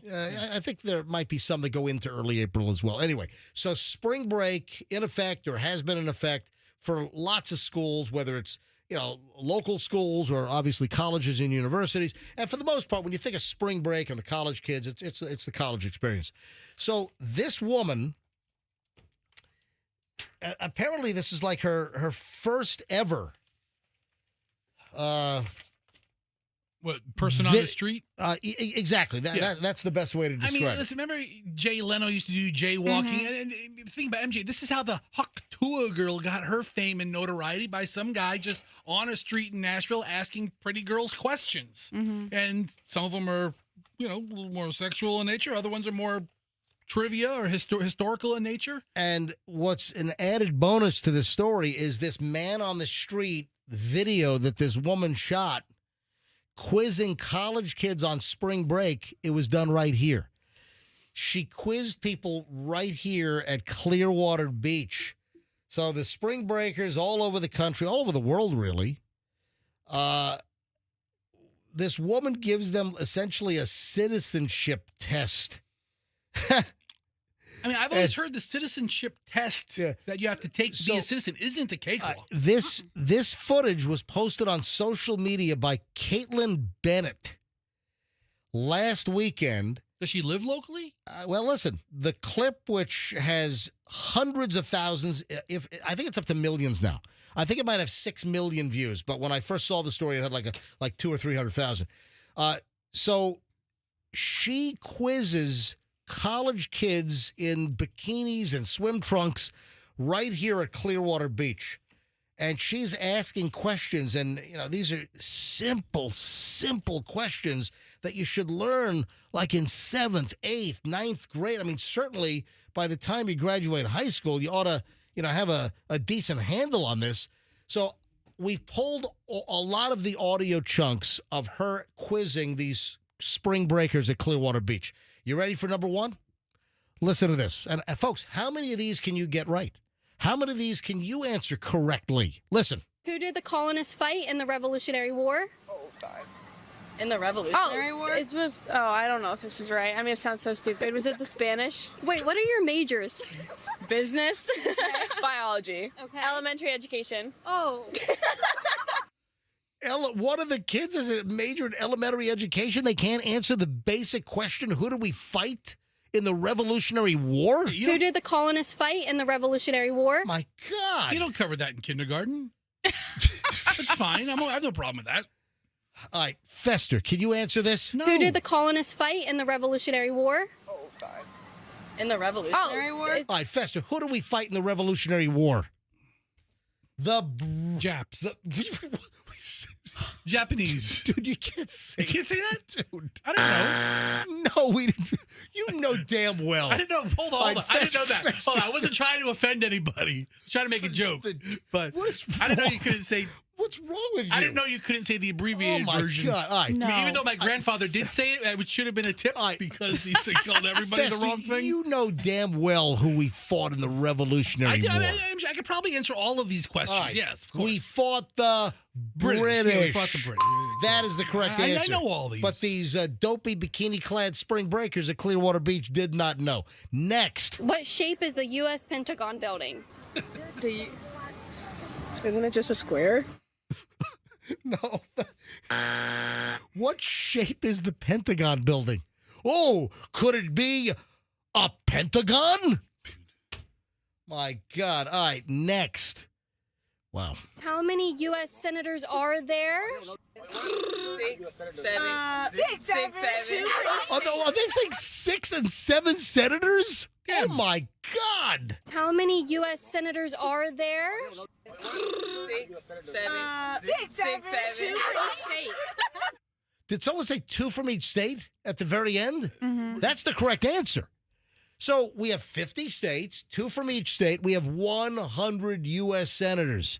Unbelievable. Next. How many amendments are in the Bill of Rights? There's a lot. I know 17. All right. The Bill of Rights. Now, don't confuse the Bill of Rights With the whole Constitution. Exactly. So, Fester, do you know the answer? Yeah, well, the Bill of Rights was, I know the answer, yes. What is the answer? It's 10. That is correct. Next. Who won the Civil War? Shoot, it's East or West, right? Well, it's the Civil War, so it's the civilians versus whoever was in power. That's right. What colleges are these kids going to? What high schools did they emerge from? What were their SAT scores? What were their ACT scores? I mean, I will say my vast Civil War knowledge really hasn't done much for me. Who won the Civil War? Shoot, it's East or West, right? It's the wrong directions. Civilians versus whoever was in power. Yeah, I mean, It was North and South, the blue and the gray. Come on. all these years of knowing what college that Robert E. Lee went to has netted me nothing in my life. I mean, really, it is useless information. Fester, who won the Civil War? It's a complicated answer. It is a complicated answer. But listen, But, the North. the North one. The North The one. short answer Right, is the sh- North. Exactly. But you can go into some nuances. Yes. But no, it was the East versus the West. Yeah. What the hell? Folks, these are the future leaders of America. How many justices are on the Supreme Court? Justices. So like when you say that, like you mean like the FBI? Yeah, she doesn't even know that judges are called justices on the Supreme Court. Oh, my God. What the hell? There are 9 Supreme Court justices. We don't need you spouting the answers out. What, keep people guessing? What? Well, either they know or they don't know.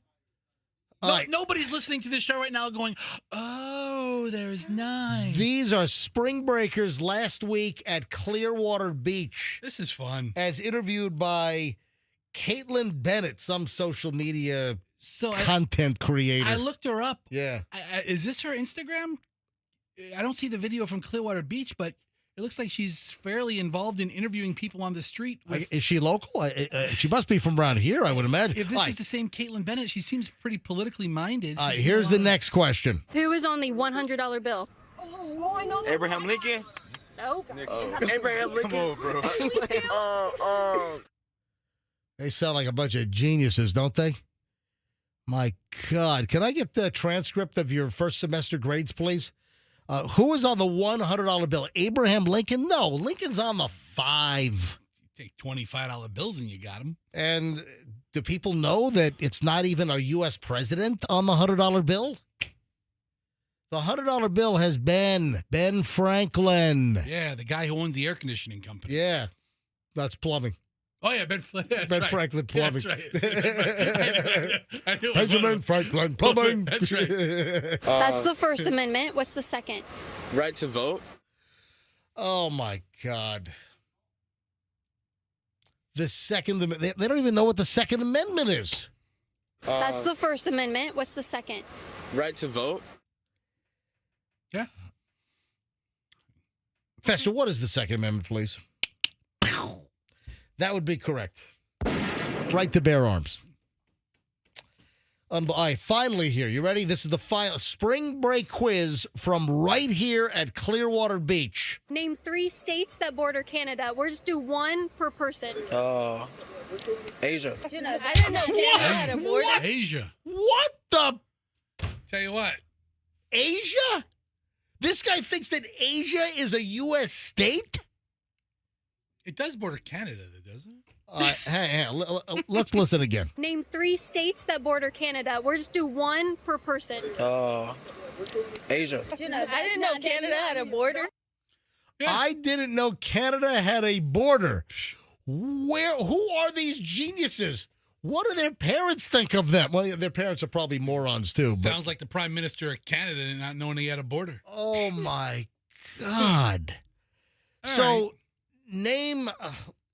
You want to? I mean, what do Maine, New York, okay. Michigan, Montana, Washington State. Did you hear Andrew shout from the back room, What? North Dakota?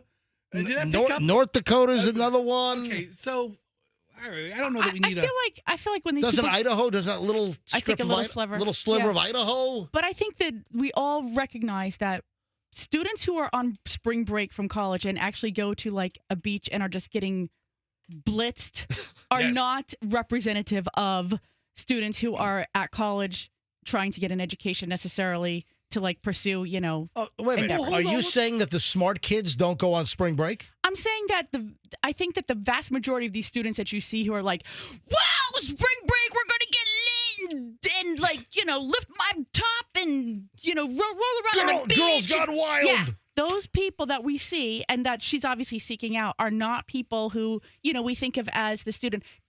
Have any of our kids, our 2 kids, or any other kids we know, have they gone on spring break trips like this? I mean, did Chloe ever go like to Panama City or No. go to I don't think like, Chloe Cancun or anything? I don't think Chloe ever went on a spring break trip. And she did have 2 friends who came down here to the beach for like a few days, but they literally went to the beach and like just went to the beach and were mellow. They didn't, and then they came to our house and They stayed weren't- for a couple days before they went back Yeah, to New York. They weren't doing New Hampshire. They weren't doing cake. They weren't doing keg stands from 9 a.m. to 5 p.m. Right. No. So when we see these Wow. representations, I'm just not sure that that's a fair representation of college students. Oh, and in general. something I teased this a while ago. I'm sorry, I forgot to mention this, but better late than never. I brought up this spring break destination, but also it's also a destination for non-spring breakers, and people do vacation here. But there is a U.S. State Department warning out for Trinidad and Tobago. They say don't go, that you could be a victim of terrorism and kidnapping. You know what? That'll wreck a vacation. If you go on vacation and you get kidnapped, that's not a good vacation perk. You think? Yeah. So is it Trinidad or Tobago? Well, it's Or is it Trinidad and Tobago. That's one country, Caribbean island. So the U.S. State Department is upping the travel advisory for Trinidad and Tobago, Caribbean island off the northeast coast of Venezuela due to a state of emergency there. So heads up, if you got travel plans for Trinidad and Tobago, you might want to reconsider. Not a safe spot right now. And now it's time for Musicians with Brain Damage. It's a new feature here on the MJ Morning Show. Is this like a joke segment, or is there like really people with like traumatic brain injuries? Dude, come on. What's the matter with you? Would I make fun out of a traumatic brain injury? What's the matter with you? I mean, if the first name you say is like Ozzy Osbourne, then I would say yes, you Yes. are making fun of it. Exactly. I mean, I have no problem with that. But did like somebody fall and hit their head? Because that's terrible. Well, apparently they did some time ago, but I guess it wasn't initially diagnosed. So this celebrity, and everyone's going to know who this is. You'll certainly know the music. You'll know the name. But this celebrity, who is turning 76 years old this year, this is a big 80s name, a big 80s artist. Still on tour, by the way. In fact, I believe they're coming soon to the Tampa Bay area. But this celebrity reveals that he has brain damage from falling on stage 25 years ago. Wow. So let's see if you can figure out who it is. Turning 76 a year.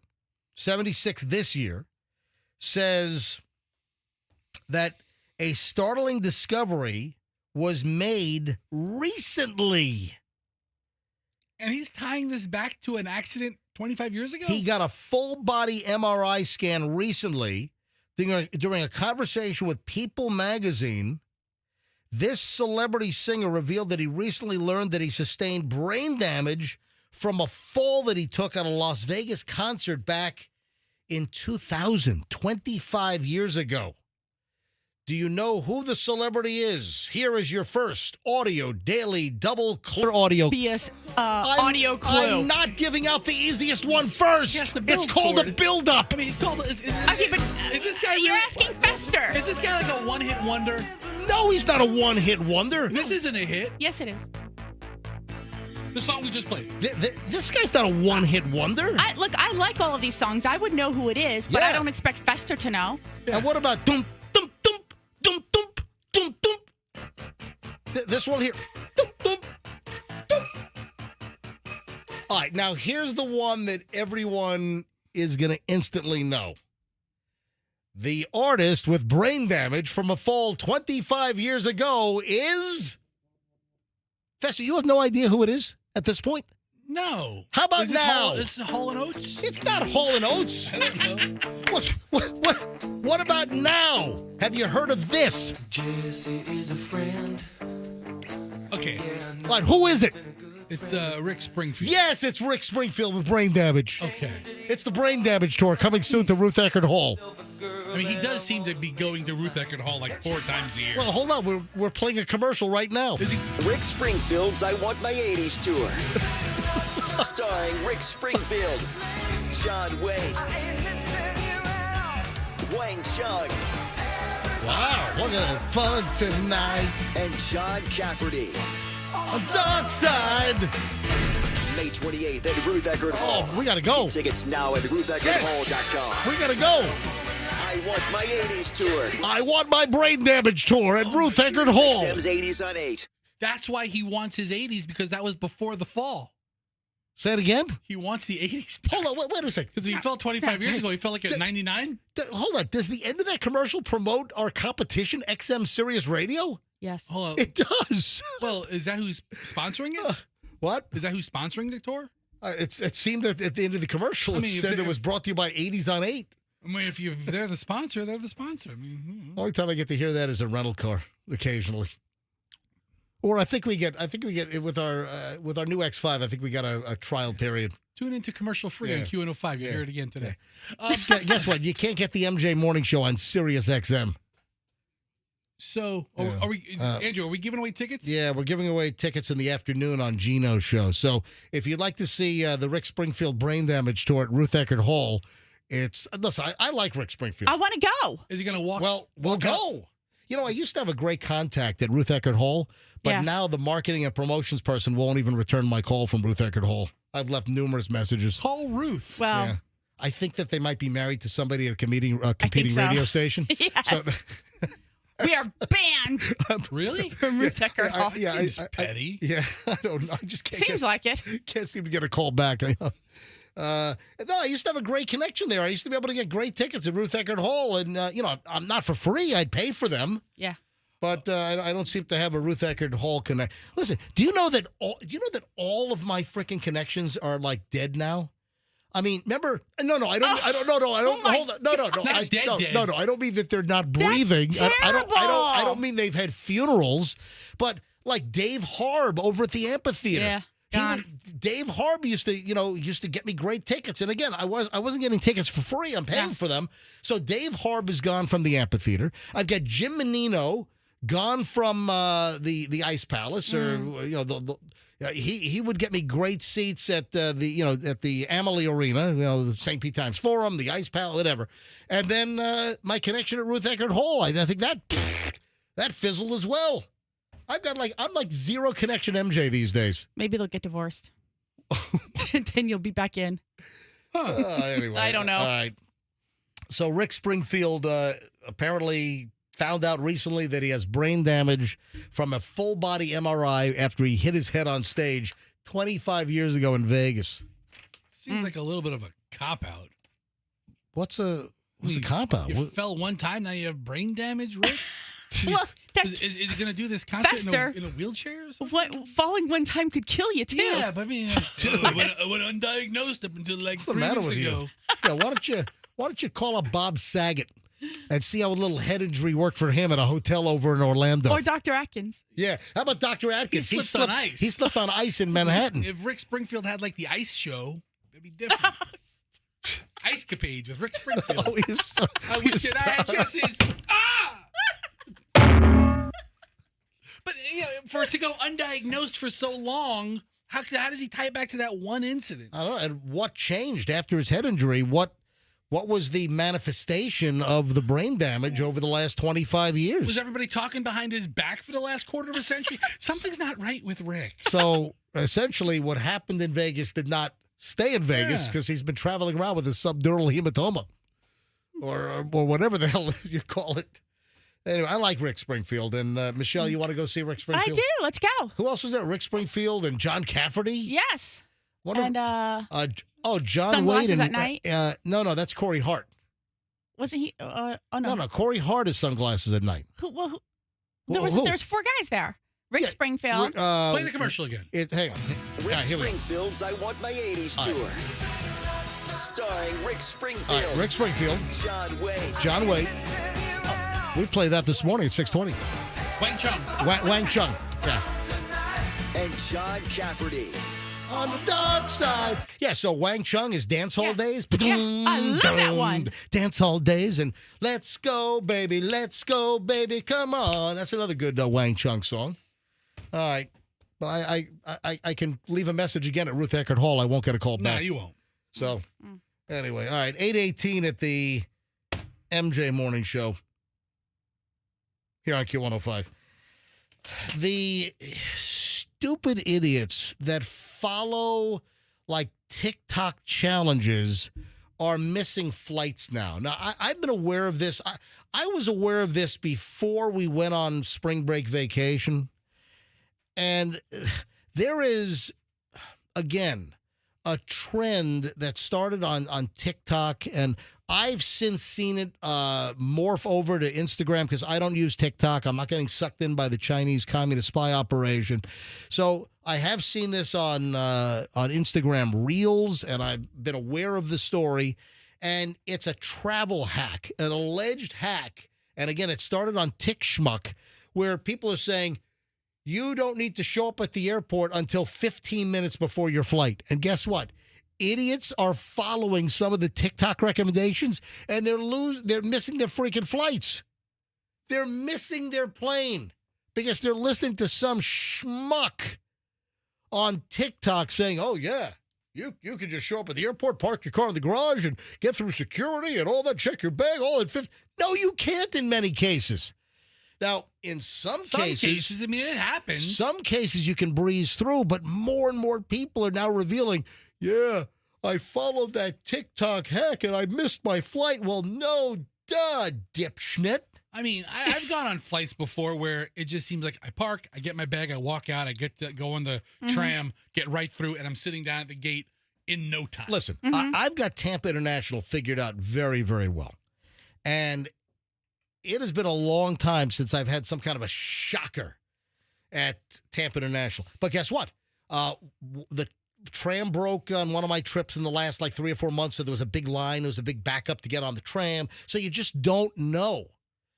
But it's idiotic. So TikTokers convinced travelers to show up 15 minutes before flights, and now people are missing their flights. Or, listen to this, that airlines are giving the seats away to the standby passengers. So also some schmucks that are like, oh, hey, look, I made it. I got this. They get to the gate and their seat's been given away because they've already boarded the flight and now they're going to the standby passengers because of no-shows and seats that are available. Your departure time is not the time they board.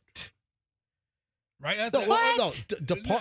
Listen, if departure time is X, the boarding time is typically about 30 minutes prior. That's and then sometimes you even have 40, 45 minutes. Like I was in Atlanta flying back from the Philippines, and I had L.A. to Atlanta on Delta, and then I had the Atlanta to Tampa, and on a Boeing 757-200, and the boarding on that, it was like 45 minutes prior.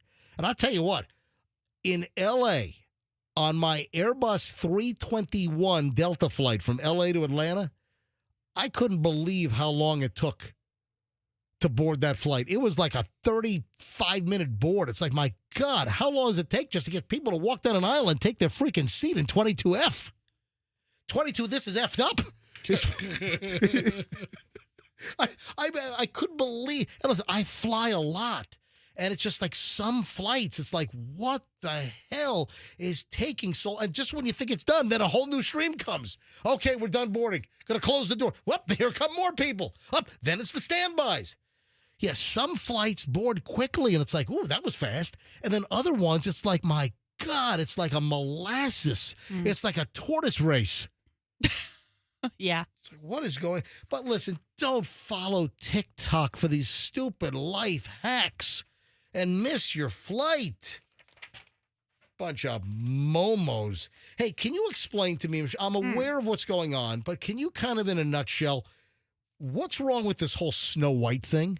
So it is being described that Disney has an absolute dumpster fire disaster on their hands, and that Snow White, this new live action, is it right? It's live action except for the dwarfs. All right. So the How do you know that, Buster? I thought I saw like the dwarfs are all like CGI. They are. I've not seen anything on this movie. They couldn't give real midgets a paycheck? Well, that's one of the problems. What's going on here? Come on, get some real little people. Well, Get some real I could have been dopey.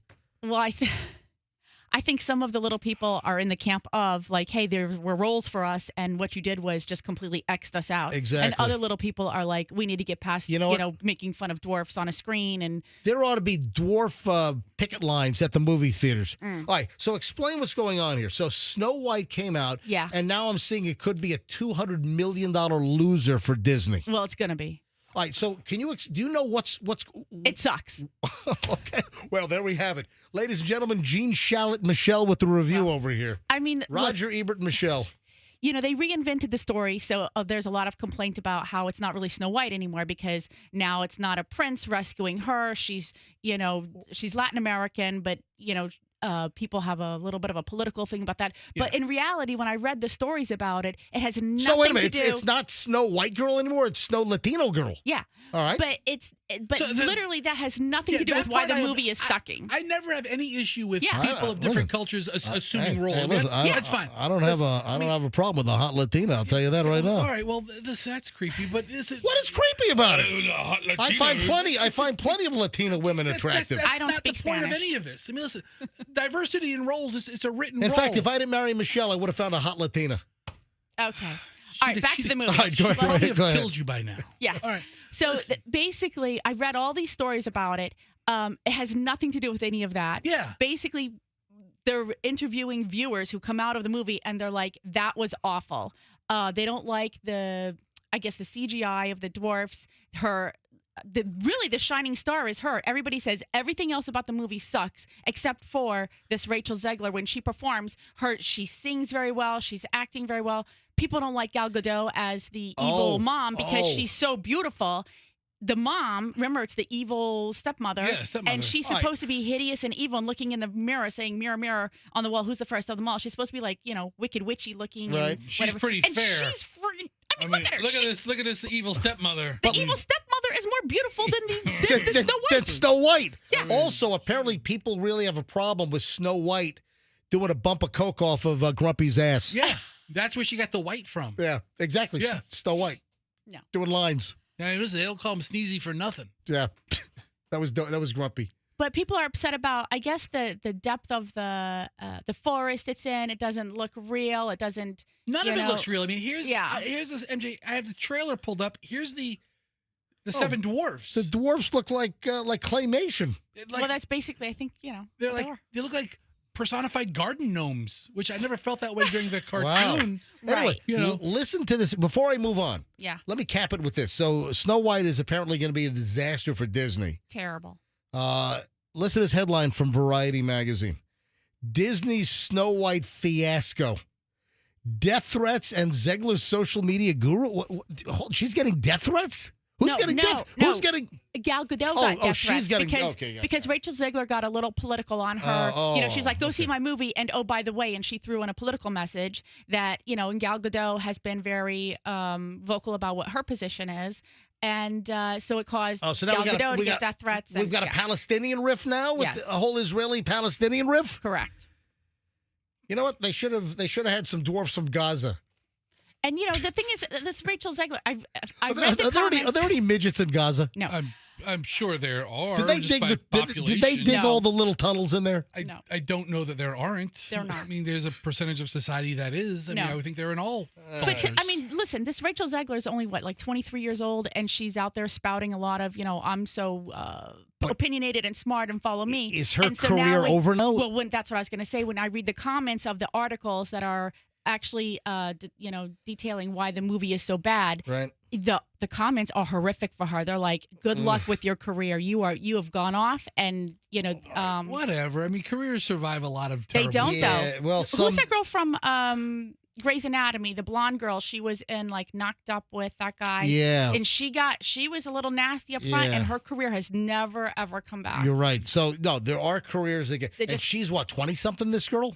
Yeah, she's 23. 23 and 23 and not 23 and me. No. 23 and Flea. Yeah. 23 and over. Wow. Oh, speaking of 23 and me.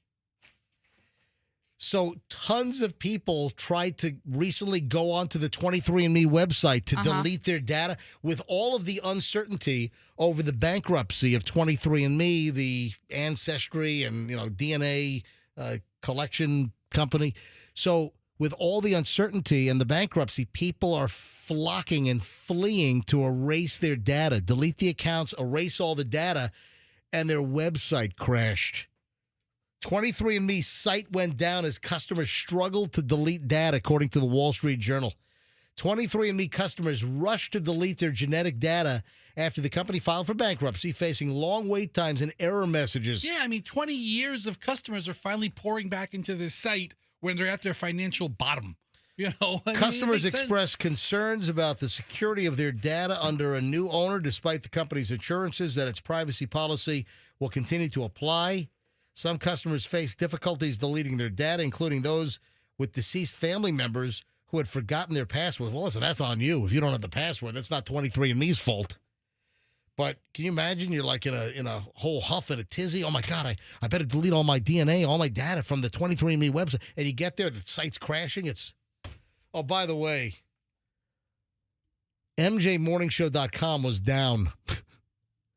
My domain expired. Yeah. Dude, how did you let that happen? You know what? Yeah. My Google, all of my important domain, I'm supposed to get a Google alert. And it did not go off. Okay. My Google Calendar, my calendar alert was supposed to go off. I think it was like, oh, crap, I was in the Philippines. I didn't get. Google doesn't work in the Philippines? You know what? I was at sea. I didn't get my alert. That's what it was. What a lame excuse that is. Son of a bitch. Yeah. So if you tried to go to MJMorningshow.com, I think I expired on the 23rd. So it was Sunday. And I was just getting back, but I didn't get my alert because I always re-up, obviously. I probably should have the domain on auto-renew, but I'm trying to get away from network solutions because they're high-priced, and I want to transfer to GoDaddy or Namecheap or one of those. Did you call GoDaddy and tell them what you want to do? They're very good with customer service. I went ahead. I just reinstated it. So I think MJMorningshow.com was down for a day. But I did reinstate it, so we're back up and running. But I let the MJMorningshow.com domain expire, although I thought my safeguards in place to make sure it didn't happen. But I guess I didn't have them. But we're back up and running. The good news is MJMorningshow.com is back up and running. My own little 23andMe crisis. Fantastic. Yep. Guess who is splurging on pricey concert tickets and they can't afford other important things in life? Gen Z and millennials. And we've talked about this. The price of concerts are out of control. In some cases, the prices for these shows are ridiculous. I mean, I went to the Billy Joel concert. I paid a couple $100 for each of my I had 2 tickets. Dude, you did the handicap seats. Best seats in the house, by the way. Best seats in the house. But did you ever rent that wheelchair that you were talking about getting, or no? Brought my collapsicane. Didn't need it. You're ridiculous. Didn't need it. It's terrible. Kept it in my pocket the whole time. Karma, baby. Yeah. Anyway. Yep. The stadium was packed, and I'm thinking, I mean, my tickets were several $100s, and they weren't on the floor or anything. But I'm looking at all these people on the floor. I'm like, there are millions and millions and millions of dollars. I mean, you know, okay, I know it's a rhetorical question, but you know, who's buying all these tickets? How are they affording all of this stuff? You look at some of the Taylor Swift tickets where some of the seats were going for like $2,400 a piece. First, I'm going to tell you right now that I would never, ever pay. I've got a problem paying $500 for a concert seat. I think that's ridiculous. I think for me, the maximum that I'm comfortable in paying for a concert ticket seat is like $225. That's like the top end for me. I just don't find that there's value. I'll tell you, I'll put on Spotify if I want to hear the act. That might be the crappiest seat in the arena at $200 for a lot of tickets. But to your point, you afford a house. And these people can't afford a house. Well, that's the point. The point is that Gen Z and millennials are spending all these exorbitant prices on buying these concert tickets that they can't afford rent. They can't afford to buy a home, that they're going to concerts. And if you look at the trajectory of concert ticket prices over the last 10, 15 years, right, it is astronomical as far as the percentage of increases. You could get good seats at a concert for, $1.50, $1.75. Those same seats now are like $400, $500, $600. And we're talking about the original purchase from Ticketmaster, not like some hyped up, ticket broker. What are the ticket things? The StubHubs, exactly. Yeah. But isn't that because they make more money? Deal squeal. Yeah. Okay, so is there a place? And I like that deal squeal. I don't know the answer to this. What if that's available? Deal squeal. But is there like a place to actually physically buy tangible tickets? What, like the ticket store? I mean, do you remember? Yeah. Did you ever stand in front of like a Peaches Records or something waiting for tickets to be dropped? Oh yeah. That was back in the day. You used to go to like Peaches or Trax or Sam Goody or some of the record stores had the Ticketmaster outlets. Yeah, I think a couple of department stores might have had it too, where you could buy tickets. I forgot about those days. I bought several concert tickets that way, standing in line. Would you go to see Baltimore? Yes, twice. Big fan. Anyway, but is there any place to buy tangible tickets to anything? I don't think so anymore. Yeah, it's all online. Right. But I think part of it is, from what I've read, is that they're making less and less, like on the licensing, and they're playing. These bands make more money doing a big tour. They can't even turn it down. Here's the thing. I never buy an album. Right. I never buy an album. I don't pay for any music. I mean, I have Pandora. Pandora's free. Right. I don't have XM. I don't believe in that. But listen to Q105 for your 80s fix, for your 80s, 90s, and more. Hey, Q105, 104.7 FM is free, baby. I'm a radio listener. Look at this quality MJ Morning Show entertainment. There's no cost for this. We're providing this free of charge. You can listen live on 104.7. You can watch us on MJ TV. That's free on YouTube. You can replay us on any of our podcasts. Are all replay. It's all free, baby. But if we did a concert, tickets would be like $5,000 each. Hey, speaking of music, guess who's been arrested here in Florida? Now, not a household name, but would we know what they've done? Yeah, you know the song. I don't think you know the name. Mark Morrison has been arrested here in Florida. I want to say that it sounds familiar, but I can't put my finger on what he's done. Mark Morrison has been arrested. That's like the whitest person name ever. Causing a disturbance in a Florida restaurant. Do you know Mark? You don't know the name, do you? What about the song? I thought it was this Return of the Mac? Yes. Okay. Of course I know this one. All right, so right after I call it the whitest name ever, when you said that, I was like, he's white. Dude. He's a black dude, okay? Oh, yeah. So Mark Morrison's been arrested. I know this. Yeah. Everyone knows this song. Did he get arrested at a McDonald's? Or a Morrison's cafeteria? Oh, perfect. I don't think there are any more Morrison's cafeterias. Unfortunately. Yeah. What restaurant was he at? So here in Palm Beach County. So Mark Morrison, the singer of Return of the Mac, was arrested over the weekend here in Florida. According to the arrest report from the Palm Beach County Sheriff's Office, they were called to Le Bar à Vin on South County Road in Palm Beach around 6:45 p.m. Saturday for disturbance. The restaurant general manager told deputies that Mark Morrison came into the restaurant yelling and cursing about an event that he started planning at the venue the day before. The manager said Morrison became irate, began to push and shove him and other restaurant employees around. Oh, no, you can't do that, Mark. The restaurant's nightlife manager, Fabrizio Relio. They've got a title called Nightlife Manager? And the guy's name is Fabrizio? What does he have, a big frilly open shirt with chest hair poking out as well? I mean, I'm looking at their Instagram page. This looks like a really classy place. Yeah, food looks good. Yeah, I'm looking. Yeah. This is a fine dining establishment. So the restaurant's nightlife manager told deputies that Morrison pushed the general manager twice. He said that he separated Morrison and the manager and asked Morrison to leave the restaurant. According to Fabrizio, the general manager did not touch or strike Morrison during the incident. They told the Palm Beach Daily News the altercation stemmed from an incident Friday night in which Morrison brought a singer to the restaurant and repeatedly told the singer's crew to turn up the music. So he held a grudge from the previous night? He goes back on Saturday to settle a score, something that happened with the music volume on Friday night? So apparently this place has live music and live DJs every night of the week. Apparently that's the deal. The news outlet reported the venue's general manager told Morrison that he could not tell the artist to raise the volume when the music got too loud. Came back to the restaurant the next night looking to fight.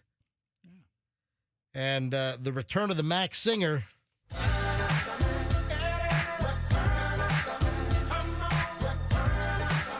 He was released on early Sunday morning on a $1,000 bond after a simple battery charge in Palm Beach County. I have a dumb question, and it's rap related. Fester, there are no dumb questions. Okay, wait until you hear this one. By the way, that's the dumbest statement ever. Yes, there are plenty of dumb questions. Go ahead. All right, so that song. Yep. The Return of the Mac. Yep. And then there's another guy in a different pitch. Is that the same guy, or is there two guys? What are you talking about? I don't even know what you're talking about. Play the song. All right, here we play the hook again. Yeah. That's one guy. What about that guy? Is that the same guy? Is he like Return of the Mac? I don't know if you want to know if it's the same voice. Yeah. If it's just it's multi-tracked, obviously. I don't know. Because one voice he has to put on this. What are you all you skirting confused over here? Return of the Mac. Oh my God. You know, I'm just wondering if it's the same guy. When you get arrested, MJ, you're Mark Morrison. Yep. Legendary R&B performer. Do you know who I am? Do you tell the cops? You might not know the name Mark Morrison, but let me bust in this right now. Bad boys, what you gonna do? What you gonna do when they come for you? Cops filmed on location with the men and women of the Palm Beach County Sheriff's Office. All suspects innocent until proven guilty in a court of law. So the cops arrest you. You get Mirandized. Yes. First line of your... I would like to get Mirandized by an officer with the first name of Miranda. So the first... Like from Sex and the City? The first line of the Miranda thing, right, is you have... You have the right to remain silent. And what if the only thing he says is... Sir, you have the right to remain silent. Stop singing. Stop singing Return of the Mac. This will be used against him in court. Your Honor, all he kept doing was singing Return of the Mac. Oh, man. I'm glad he didn't turn into Mac the Knife. You know, that could have been a whole different story. All right, 8:40 at the MJ Morning Show here on Q105, 104.7 FM. You are in the middle of an hour and 20 minutes of night. Well, actually, we're on the back end, but we still have got a nice chunk of time here. Couple of things. You know me and airplanes and airplane stories. No, I haven't heard. You like airplanes? Well, I don't understand this. What is first of all? It just seems that there is a marked increase in passengers behaving badly, and the latest now is an unruly passenger. Is there an increase? I mean, it seems like this is daily since COVID times. I don't know. It just seems that of late there's been just more incidents. The latest now is an unruly passenger swallows rosary beads on an American Airlines flight. That can't be good for you. Can you imagine pulling those things out? You know when your dog eats like leaves and sticks and you got to like pull it out? No. You ever have that? No. Or string? Fester. Yeah. You ever have to pull, I've had to pull stuff out of dogs' butts before. New dog owner, Fester. Have you had that happen yet? Dude, firsthand, I've swallowed some hair myself. Oh, God. I've had a couple of pieces of hair run through the system, and like at the end, it's like, what is this? Chunk of Rapunzel hair came out of you? How about Allison does have long hair. How about a braided How about a Heidi braid? You ever pull that out of the back end? All right, so here's the deal. I'd like to. All right, so a passenger swallowed rosary beads on this maniacal flight to Miami on American Airlines. The man also kicked the flight attendant, according to the arrest affidavit. He and his sister were traveling to Haiti to escape religious attacks of a spiritual nature. This guy sounds like he's possessed.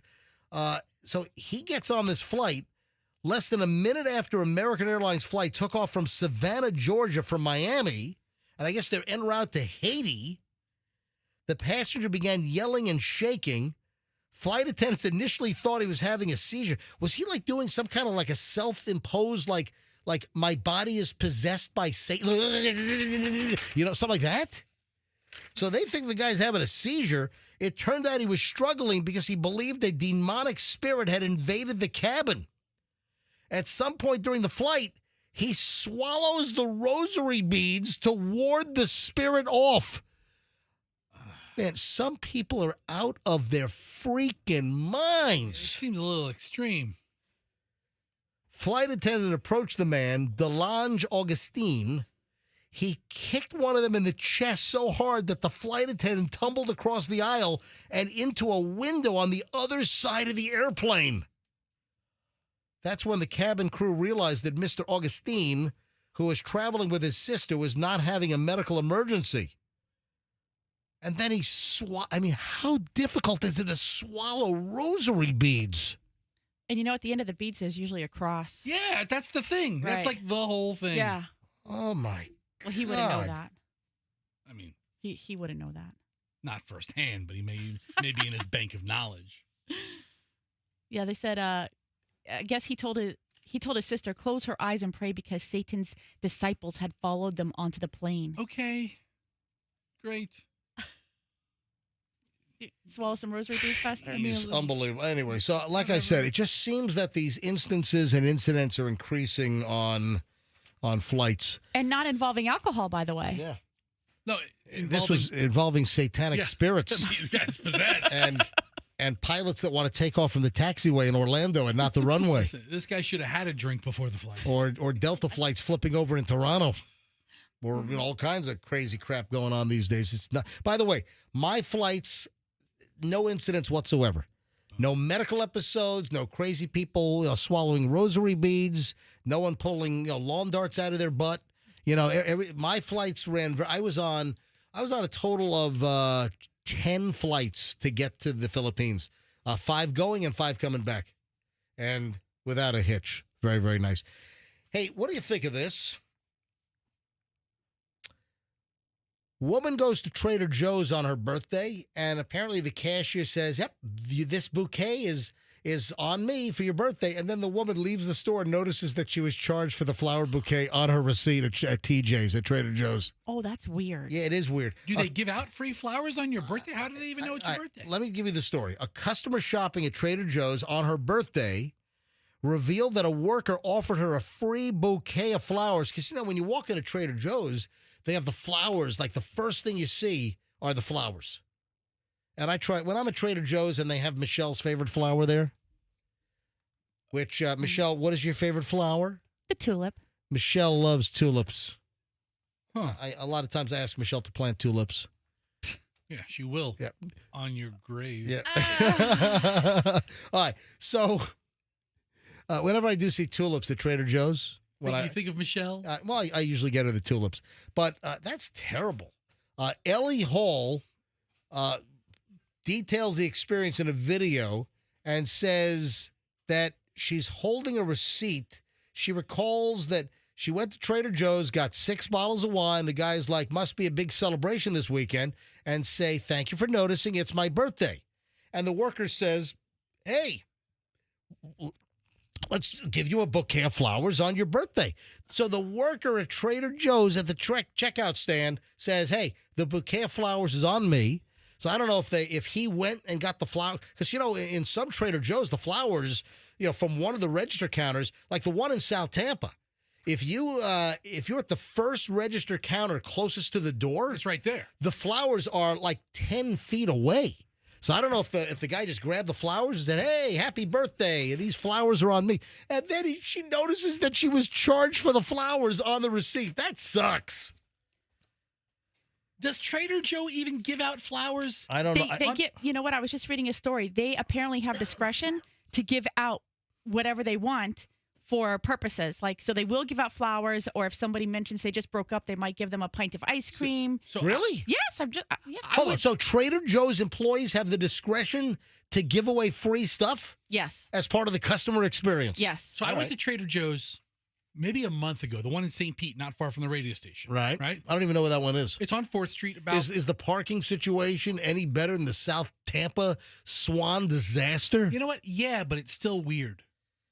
It's a weird parking lot. Have you seen the video that's making the rounds with the two guys? It's a spoof piece.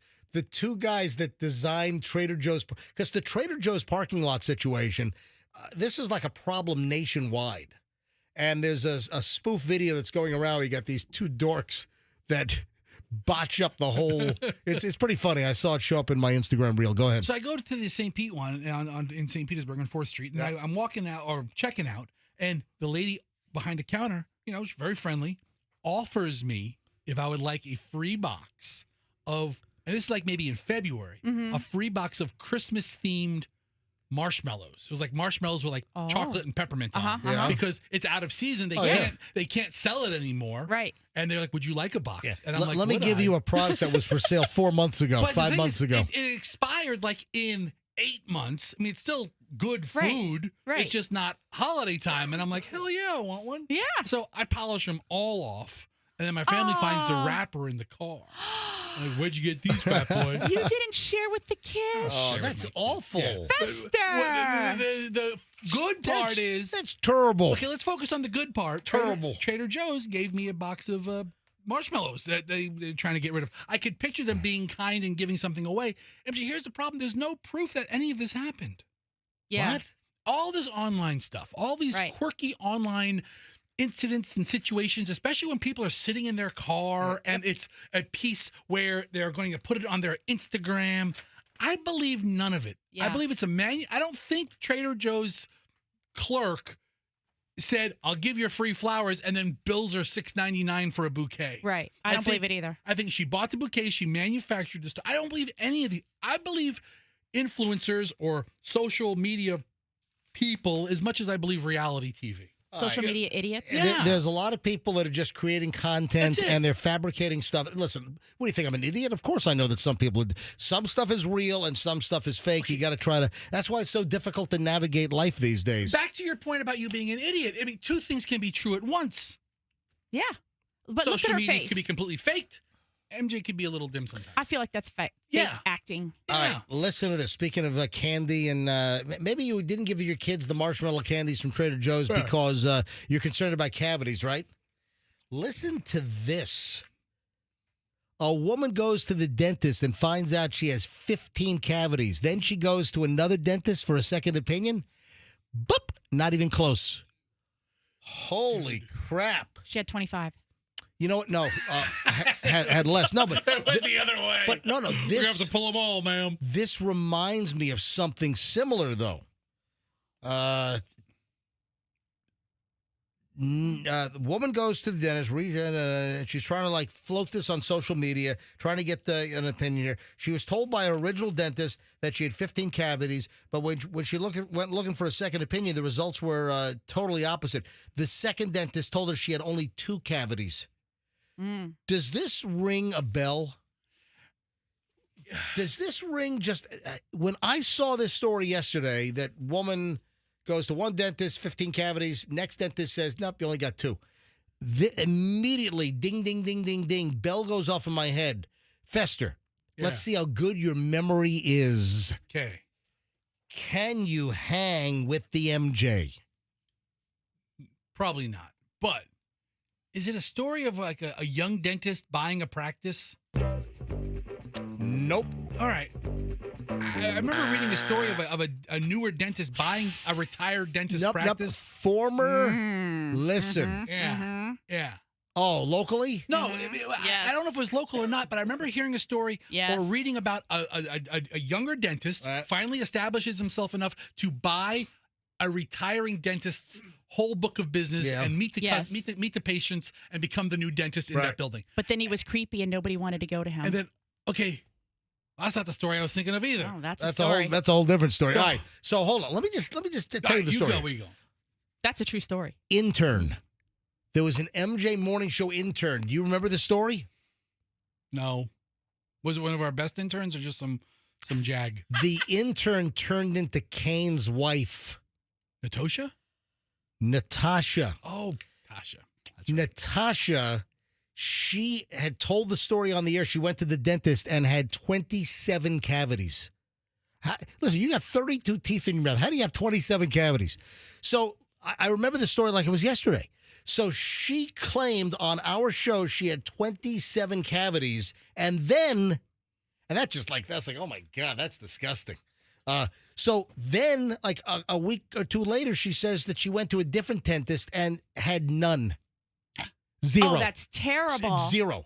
So I don't know whether that was a true story or... Dentist one was going to give her 27 fillings? Apparently 27 cavities, and then went to another dentist and had 0. That was... what did we call her in Natasha? Because she had like this hideous toe. Oh, she had a deformed toe. Yeah. That's right. And Kane had a thing for jacked up feet, and it was just a mess. She had a thing for hump bumps. Yeah. Right. It was Anyway, Kane, rest in peace. Kane is no longer with us. He died, what, like 5 years ago? Yeah, I think so. Something like that? But Natasha, our intern, ended up marrying Kane. That didn't work out very well. Never got the toe surgery he promised her. No. Listen, nothing against Natasha. No, although I can't stand Kane. But hang on, but listen. Listen, don't speak ill. All right?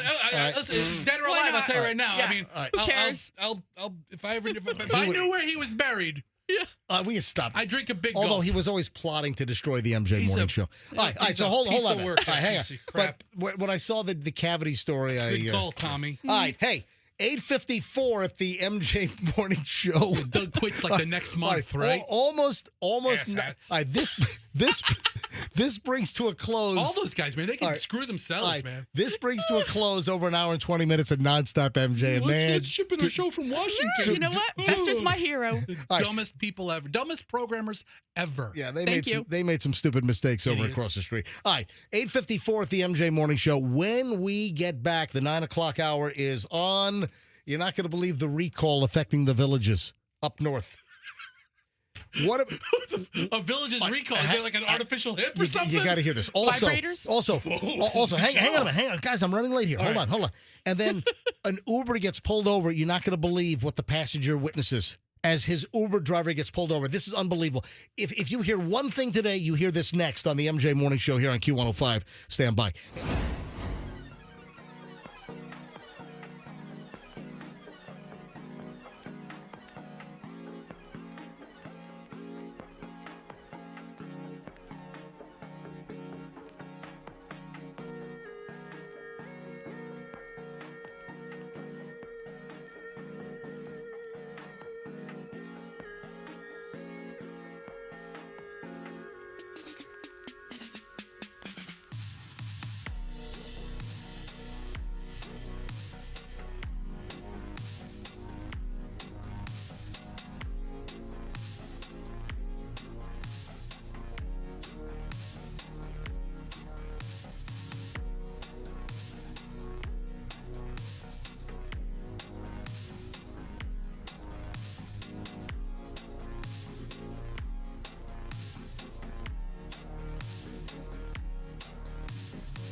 Got that from. This is the original. All right, 9:02 at the MJ Morning Show. MJ, Fester, Michelle, and the final hour of the MJ Morning Show is on. I just put together my celebrity piles. Just a lot of good celebrity stuff today, including the hoity-toity special restaurant that Taylor Swift and Travis Kelce went to recently, and they had to surrender their cell phone before you can even go into the restaurant. Yeah, that's not a bad idea, actually. So, I'll get to that. Oh, and Harvey Weinstein in the news. He's upset that something didn't happen just recently. So we'll get to that here in just a matter of moments on the MJ Morning Show. All right. I said before the break that if you hear one thing today, you got to hear this. Can you, it's just funny. Can you imagine? You're in an Uber, right? Your Uber gets pulled over. The cops ask the Uber driver for his driver's license. Right. Guess what the Uber driver says? I don't have one. I don't have a license. I don't have a driver's license. No, but did he not carry it on him? No, he is not a licensed driver. How the hell does that happen? Oh, my God. All right, listen to this. I don't know how this happens. Here, listen to this audio bite. You have a driver's license? Nah, not really. I had driver's license, but it's under review. What happened to your driver's license? The guy, so his license is suspended or revoked. No driver's license. How are you able to drive? What are the safeguards to make sure that your Uber or Lyft driver is actually a licensed driver? So you need a license at the time you open your account. Right. Is there any follow-up like, hey, once a year we need to see your license? Or isn't there some, with technology today, if a driver's license is suspended or revoked, can't that be a trigger? Shouldn't Uber or Lyft be notified that the driver's not a licensed driver? I don't think that's part of their agreement with the, state departments of motor vehicles. It should be. Well, yeah, but, I mean, the cop can pull up behind you and run a tag and know if the owner of that car has a suspended license. Right. I don't know that Uber has the same access. This is an online debate, and the question is this Uber driver a scammer? So a clip has gone viral, and it's a backseat view of an Uber driver being pulled over by cops. When asked if he has a driver's license, the driver responds, nah, not really. And he goes on to clarify that they had a license at one point, but it's under review. Well, wait a minute. What does it mean your license is? It means it's been suspended or revoked. Yeah, I've held a license for a long time. Mm-hmm. It's never been under review. I mean, yeah, no. You get it, you maintain it, you don't violate it. Right. That's insane. If the driver possesses a Florida driver's license but isn't carrying it during the traffic stop, you can be cited under Florida Statute 322.15. That's considered a non-criminal traffic infraction.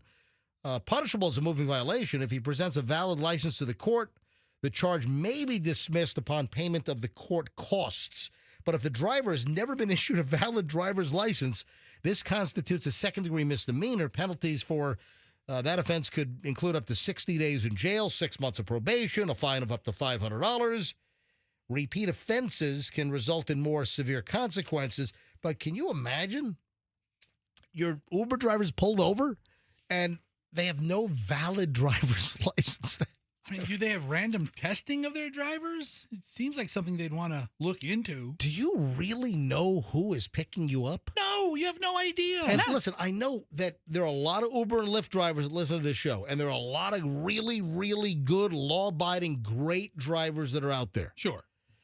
But, man, you got some dirt bags, too, I'm sure, that's, they've snuck through the system. Listen, that's true with any ride you get. Listen, any taxi driver. You don't know who the taxi driver is. Anywhere. Listen, hey, what about the shuttle bus driver at the airport? Who's that creep? Well, I'm sure they're checking on his license. No, they aren't. No. What? Unless he self-reports. How would you know? I wasn't going to take calls on this, but the phones are ringing. So the phones are actually lighting up. If you would like to weigh in on this. Who are these people? Are they horrific? Are they drivers or are they people who have bad experiences? I'm looking at the screen right now. We've got 2 Uber drivers on hold. 800-990-1047. 800-990-1047. Mike is in Lakeland. Hey, Mike, welcome. We haven't done phones today. I just realized this. This is like the first calls we're taking today. It's been on such a roll, I haven't even gone to phones. Mike, you're on the MJ Morning Show. Hi. Yes, sir. How you doing? Doing well. What's the story? So I've been Ubering for a little while, and I've had my license suspended due to insurance. I didn't have automatic pay, and as soon as you go to turn your Uber on to get call or get pickups, it says, "Hey, your license is suspended. You can't drive." All right, so Uber does get notification. The minute your license is suspended, you get a notification, right? Sure does, but you can drive on other people's accounts. You just get in their car and drive. That's what I was thinking. That's the loophole. So I wonder if the guy that was Uber driving got pulled over and had no license and the passengers in the back videoing the whole thing. I'm wondering if that's the loophole he tried to use. Probably a girlfriend or a wife or something. They do the same thing, and he was using their foreign account. All right, Mike. Thanks for checking in, buddy. I appreciate it. Yes, sir. And Mike, by the way, Mike, you sound like a really, really good Uber driver. I try. You know what, Mike? You are a certified MJ Morning Show listener Uber driver. I appreciate it, brother. I love your show. Listen to it every morning. Thank you, my friend. David in Sarasota. David, you're on the MJ Morning Show. Hi. Hey, how you doing, buddy? Doing well. I was texting with Fester. He told me to call in. Yeah, call in. Don't text me. You mean you were? I like to text you, Fester. You were texting Fester on his private cell 813-310-8444. I text him constantly. Yeah, this guy texts me like 14 times a day, and most of the time it's crap. But he has a good, but he has a good point about Uber. He had a good point about Uber, so I say call in. So I don't do full time, but I do like just part time. Like I'll do it on the weekend or in the evening. Right. And I started doing it probably 5-6 years ago. And then for like 3 years, I didn't do it at all. And I just logged back in like about 3 months ago to start driving again and just do it a little bit. And it never asked me anything. It didn't ask me about my car. Oh, wow. It didn't ask me about my license. Because I've changed a lot of things. I've changed my address. I've changed my car. Change your sex. Now, I guess I can go in there and update it. But it didn't ask me. It just said, would you like to start driving? Wow. So, I don't know. That's interesting. But I've never had my license revoked, so that part I don't know about. What's the worst traffic infraction you've ever had? Just speeding, probably like 15 over, maybe. Yeah, speeding 15 over. No big deal. All right, but you didn't run over anyone at a bus stop or anything, right? No. I mean, I've had a few wrecks, but honestly, I've never my fault. Hey, your phone broke up. Did you say you've had some wrecks? I've had some wrecks, but never my fault. All right, good luck. Hey, other David. people hit me. Thanks for checking in, buddy. I appreciate it. And text Fester. All right. Continue to text Fester incessantly, all right? And Michelle, I'm going to. Yeah, I will. Have a good one, buddy. Thanks. You know what I just thought of? What's that? Maybe as like a morning show bit, I ought to become an Uber driver. No. Bad idea. Can you imagine No. If I become an Uber driver, I sign up and I just do it occasionally. What car are you going to use? Yeah. I'll use the X5. Oh my gosh, great. no. Yeah. Why don't you just start doing DoorDash deliveries while you're at it? Yeah, seriously. Listen, I've heard about radio guys doing DoorDash. Let me tell you, it doesn't work out. Yeah, I've heard ding dong, yo, here's your burrito. That's pathetic, man. Listen. No, seriously, there was a well-known yo. Was he really doing DoorDash? You know what? As far as I know, yes. Who really won that deal? I mean, who's the real winner here? War. There's a battle and a war. Yeah, who really won that deal? I mean, yeah, I'll give you a big battle, but the war. All right, Screw so another one. 9/11 at the MJ Morning Show. So a big recall, which happens to be affecting folks up in the villages.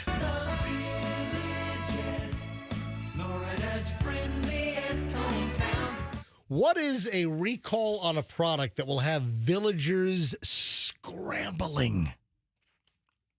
Golf cart parts. Golf cart recall. Really? Yes. Oh, yes. I was thinking of the most outrageous thing. I was going to guess depends. Yeah, I mean, I was like, is it really golf carts? Or a colored loofah recall. Right. No, golf carts. Villagers are lining up for service after 20,000 notices were sent out because of a Yamaha golf cart recall. So, Fester, right on the freaking money. I was thinking parts, but I didn't think the whole golf cart. Yep. Survey says golf cart. Yep. I mean, boom. I mean, like right off the bed, right off the bat, you got it. 20,000 notices. I didn't even know Yamaha. Oh yeah, they make like those souped up golf carts, right? It's not like your Easy Go battery. Doesn't Yamaha make like gas powered golf carts as well that can drive like 90? Yeah, I mean some of these golf carts really get hoofing. Yeah, a long line of golf carts waiting for service Tuesday morning at the Village's Golf Cars location. A villager in line said he was told by a technician that 20,000 recall notices have been sent out. The recall impacts 2016 through 2022 Yamaha golf carts. Listen to this. The accelerator pedal return springs are faulty. That doesn't sound good at all. And require replacement. Does that mean it'll get wedged down and you can't stop your golf cart? You have to physically bend down and pick up your accelerator? That's awful. I mean, oh my God. You know what? This is time for a classic crotchety. The golf cart. Hold on. Disc 3, cut 1, 2, 3, 4. Hold on a minute. This is a perfect time for an impromptu. I just reached down to get the Nothing But Crotchety CD set. This is perfect. Cut 3. Did I say cut 3 or cut 4? 1, 2, 3. Cut 4. So speaking of golf carts, listen to this.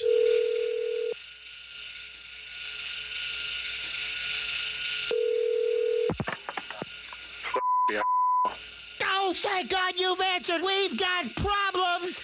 I'm out on the course. My golf cart will not shut off. It won't shut off. Golf cart will not shut off. What did I stutter? It will not shut off. I'm out here. I teed off about an hour ago. I sliced one into the woods. Got back in the cart to try to find the ball, and bam, it took off like a rocket. Cannot shut the golf cart off. It is going as fast as it can go. Well, are you in it? Yes, I'm in it. Of course I'm in it. Where are you?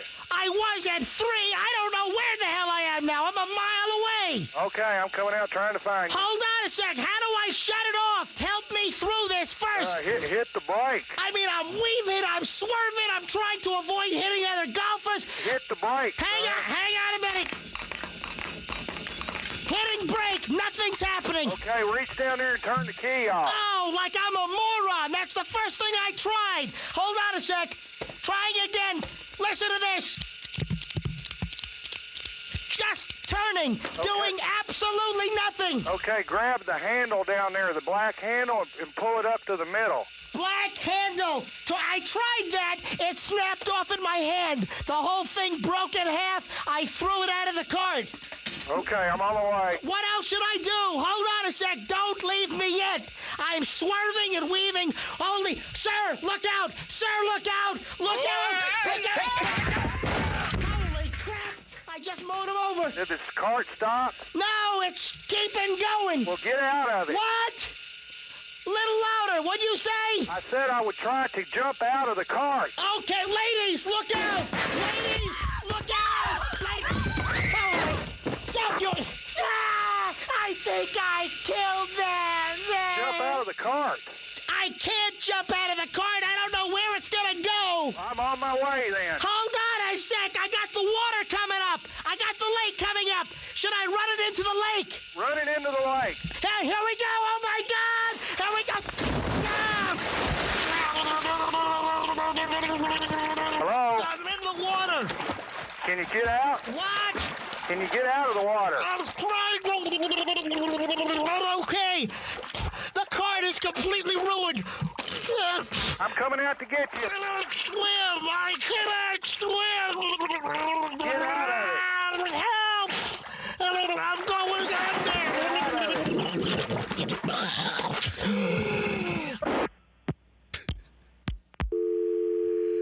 I don't know if I ever called that guy back. Can you imagine? Were they searching like all the ponds on the golf course to see if there was a submerged golf cart?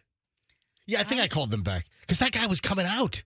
That guy was like coming from the pro shop. He was going to try to find this out of control golf cart. Mm-hmm. I don't remember where I called on that one. Nothing like an impromptu crotchety old man call. Boom, just like that. So on to some Hollywood dirt and celebrity stories here. Would you like to know about the top secret cell phone free private club where Taylor Swift and Travis Kelce went dining in a snowy resort location? Yeah, I'd love to know. The only part that appeals to me is the snowy location. I mean, I'm not opposed to giving up your cell phone or having a meal with no phone. Oh, I can go to dinner without it. Yeah, I'm the one who sits at the table and the phone is in my purse and I'm not touching it. Yeah. I'm surrounded by people who are on the phone. Yeah. You know, if you look around, the number of people that have their cell phones like on the table at the restaurant, I'm guilty because, I'm wearing like guy pants and it's not, you sit down, it feels funky to have the big cell phone in your pocket. Oh, and so what makes it then have to be in your hand? You're looking at it with your fingers. No, I'm trying to turn over a new leaf. When? Where? And starting when? I'm trying to, like, when I go to dinner with you, put the cell phone down and don't touch the damn thing. When would that be?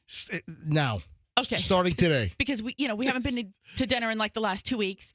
And as I think about it, we I haven't been to dinner. I was in the Philippines. Yeah, Michelle, but also, you got to give the guy a break on that one. Wait, but we haven't also been to dinner like since like January, since we came home from January vacation.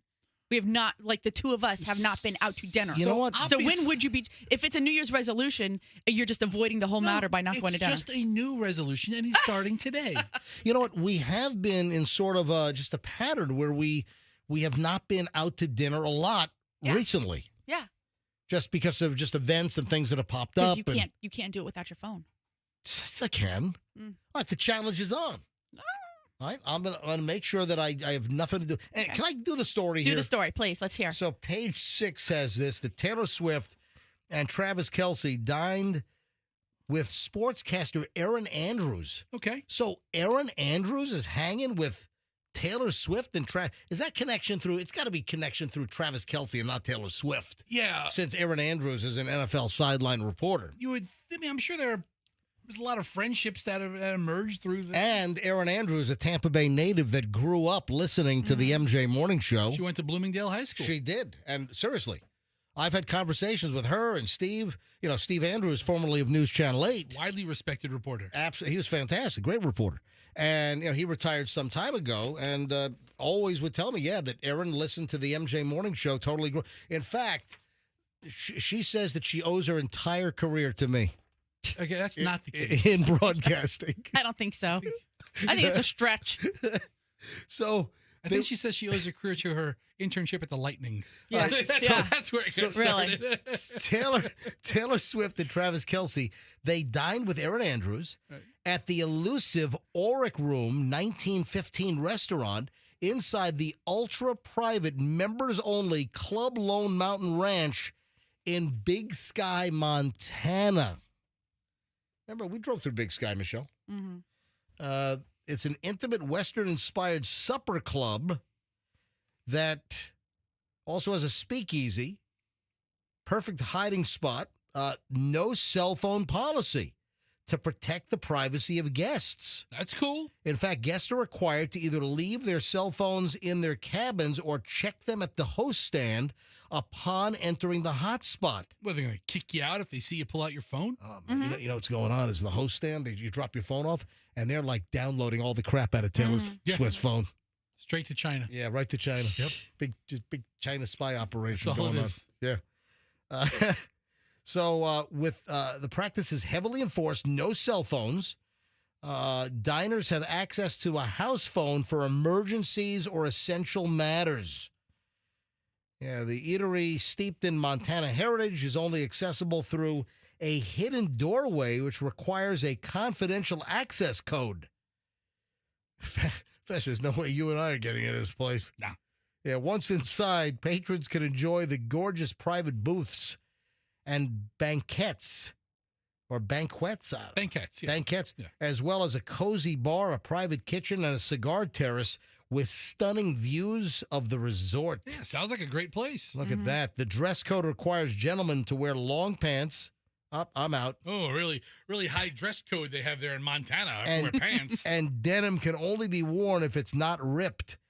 In non-summer months, men must also wear collared, long-sleeved, button-down shirts or long-sleeve sweaters. And in summer months, collared T-shirts can be worn. Ooh, a collared T-shirt. Really highfalutin place. Visitors are barred from wearing sneakers, hooded sweatshirts, baseball caps, beanies. Athleisure, hunting, gym, or ski gear may not be worn. Men may not wear shorts. Well, again, I'm out. Yeah, guests are encouraged to present themselves in sophisticated Western attire. Okay. Yeah, I've got a lot of sophisticated Western attire. You know what? I need to get one of those button-down shirts with like the leather shoulders. You know, or one of those. A bolo. Yeah, you need a bolo. Or what about those pants that they put over the pants? The leather chaps. Yeah, chaps. Chaps. Assless. I need to get all chaps are assless, by the way. The only bolo that I know about is a be on the lookout. Bolo. Yeah, the string. I want a turquoise bolo. That look good on you, man. That's out great. in Montana, one in Rome, man. That sounds awesome. Yeah, all right. 9:23 at the MJ Morning Show. All right, we'll continue. I got a whole pile of like celebrity stuff that we got to get to, including Harvey Weinstein, very upset in prison. Very, very, very upset. Oh, Wendy Williams update, Conan O'Brien update. Oh, you hear about the David Hasselhoff tragedy? Get to that coming up in just. Oh, Gene Simmons and Kiss. You want to be a roadie? No. Now, typically, don't they pay you to be a roadie? Nope, not in this case. Are they that hard up for money over at Kiss? We got a lot. Oh, Lindsay Lohan. Mm-hmm. Lindsay Lohan's dad arrested again here in Florida. What? Yep. Good for him. Get to that in a minute. Oh, Kenny Powers, Danny McBride, Righteous Gemstones. Oh, big trouble. Big. Anyway, we've got a lot of stuff coming up. Next, final chunk of the MJ Morning Show is moments away here on 104.7 FM Q105. Do not miss the next segment.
It is 9:30 at the MJ Morning Show. MJ and Fester, Michelle, been hanging out in the studio since the early part of the year. How much longer will Michelle be hanging out in studio? Get comfy. TBD. You know, the company's getting a hell of a deal. You know what? We're getting a couple of hell of a I'm deals. going to start invoicing this Ron. Hang on a second. Let me call this Ron. Yeah, Michelle calls him Big Scary Ron, by the way. That's what you called him. You said, ooh, Big Scary Ron. Then you introduced me, and I was like, not big, not scary.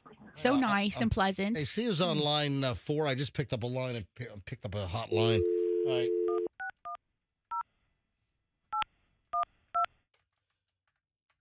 All right, calling Ron, our Vice President and General Manager. Hello, Ron Castro. Ron, it's MJ, Fester, Michelle live on Q105. You might have heard of this radio station. Vaguely, yeah. Yeah, I'm familiar. Hey, you know, Michelle is going on like over 3.5 months coming in and working for free on the MJ Morning Show. She's doing a great job, an awesome job. Thank you, Ron. She needs to meet with you. I love the pay. I love the pay. Yeah, if it's free, it's me. Yeah. Yeah. All right, so Michelle wanted to have a little sit down with you about some contract negotiations. Oh, no, I don't want a contract. I'm just going to invoice on the side. Oh, just like a per diem? Yeah, no commitment. Like a contractor. Like an independent contractor. Yeah. Just kind of like invoice Ron for the number of days you've worked on the MJ Morning Show. Yeah. What is your per diem? What's your day rate? I haven't figured it out You yet. got to figure out your day rate. Yeah. Hey, Ron, can I run something else by you? Of course. Do you realize that the brand new Howard Franklin Bridge was built faster than the new studio I was promised when the bridge was started in construction in 2020? You know, I checked on that, and that is not true. And I can validate that because when I got here, when I first moved to Tampa, they were working on it, and it just opened yesterday. Your studio is going rapid fire compared to that. No, it's not. Hold on, Ron. Long before rapid fire. Long before you joined us on this team, you know, there's a bunch of glad handers sitting in those corner offices promising studios. Now, hold on, Ron. They promised me a new studio when we started the MJ Morning Show up again. When we came back to Beasley Media on Q105, we launched on October 5th of 2020. And not long after that, they started the new Howard Franklin Bridge. And the bridge is open as of early this week. The new span is open.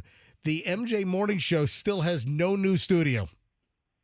Wait a minute. If somebody in that corner office promised you the studio before the Howard Franklin Bridge started and didn't deliver, I'm going in there right now and getting rid of them. Well, they're already gone. You took their place. Oh. Wow. So while you are 100% faster than the previous person, you are 50% slower than the bridge construction. But the point is, a brand new Howard Franklin Bridge across Tampa Bay has opened before I can get a new studio. Okay. Well, I think that goes to the efficiency of our amazing Department of Transportation. That is fantastic. Yeah, I think it more has to do with the performance bonuses for trailer construction or whatever it is. Yeah. So will somebody jump off the bridge before the studio gets completed? Oh, is that the new metric? Stop. This went really dark really fast.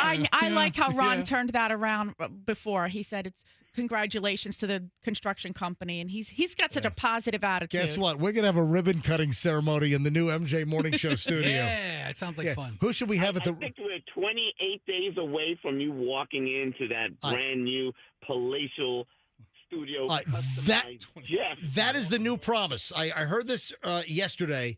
The new promise is we will be in the new MJ Morning Show studio within 30 days.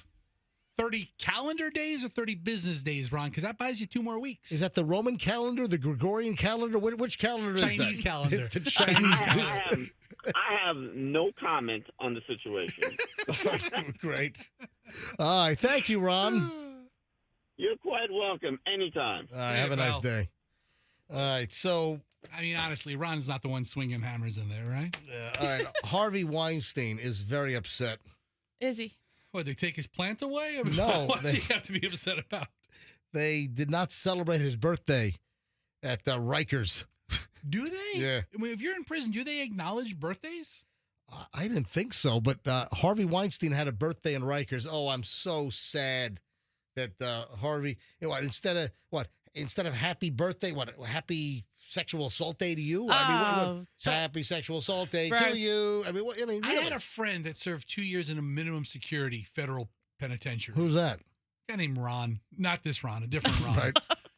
Tax scam. To-do Ron. So anyway, Ron, he owned the payroll company and didn't pay the taxes to the government. Yeah. So, but he served.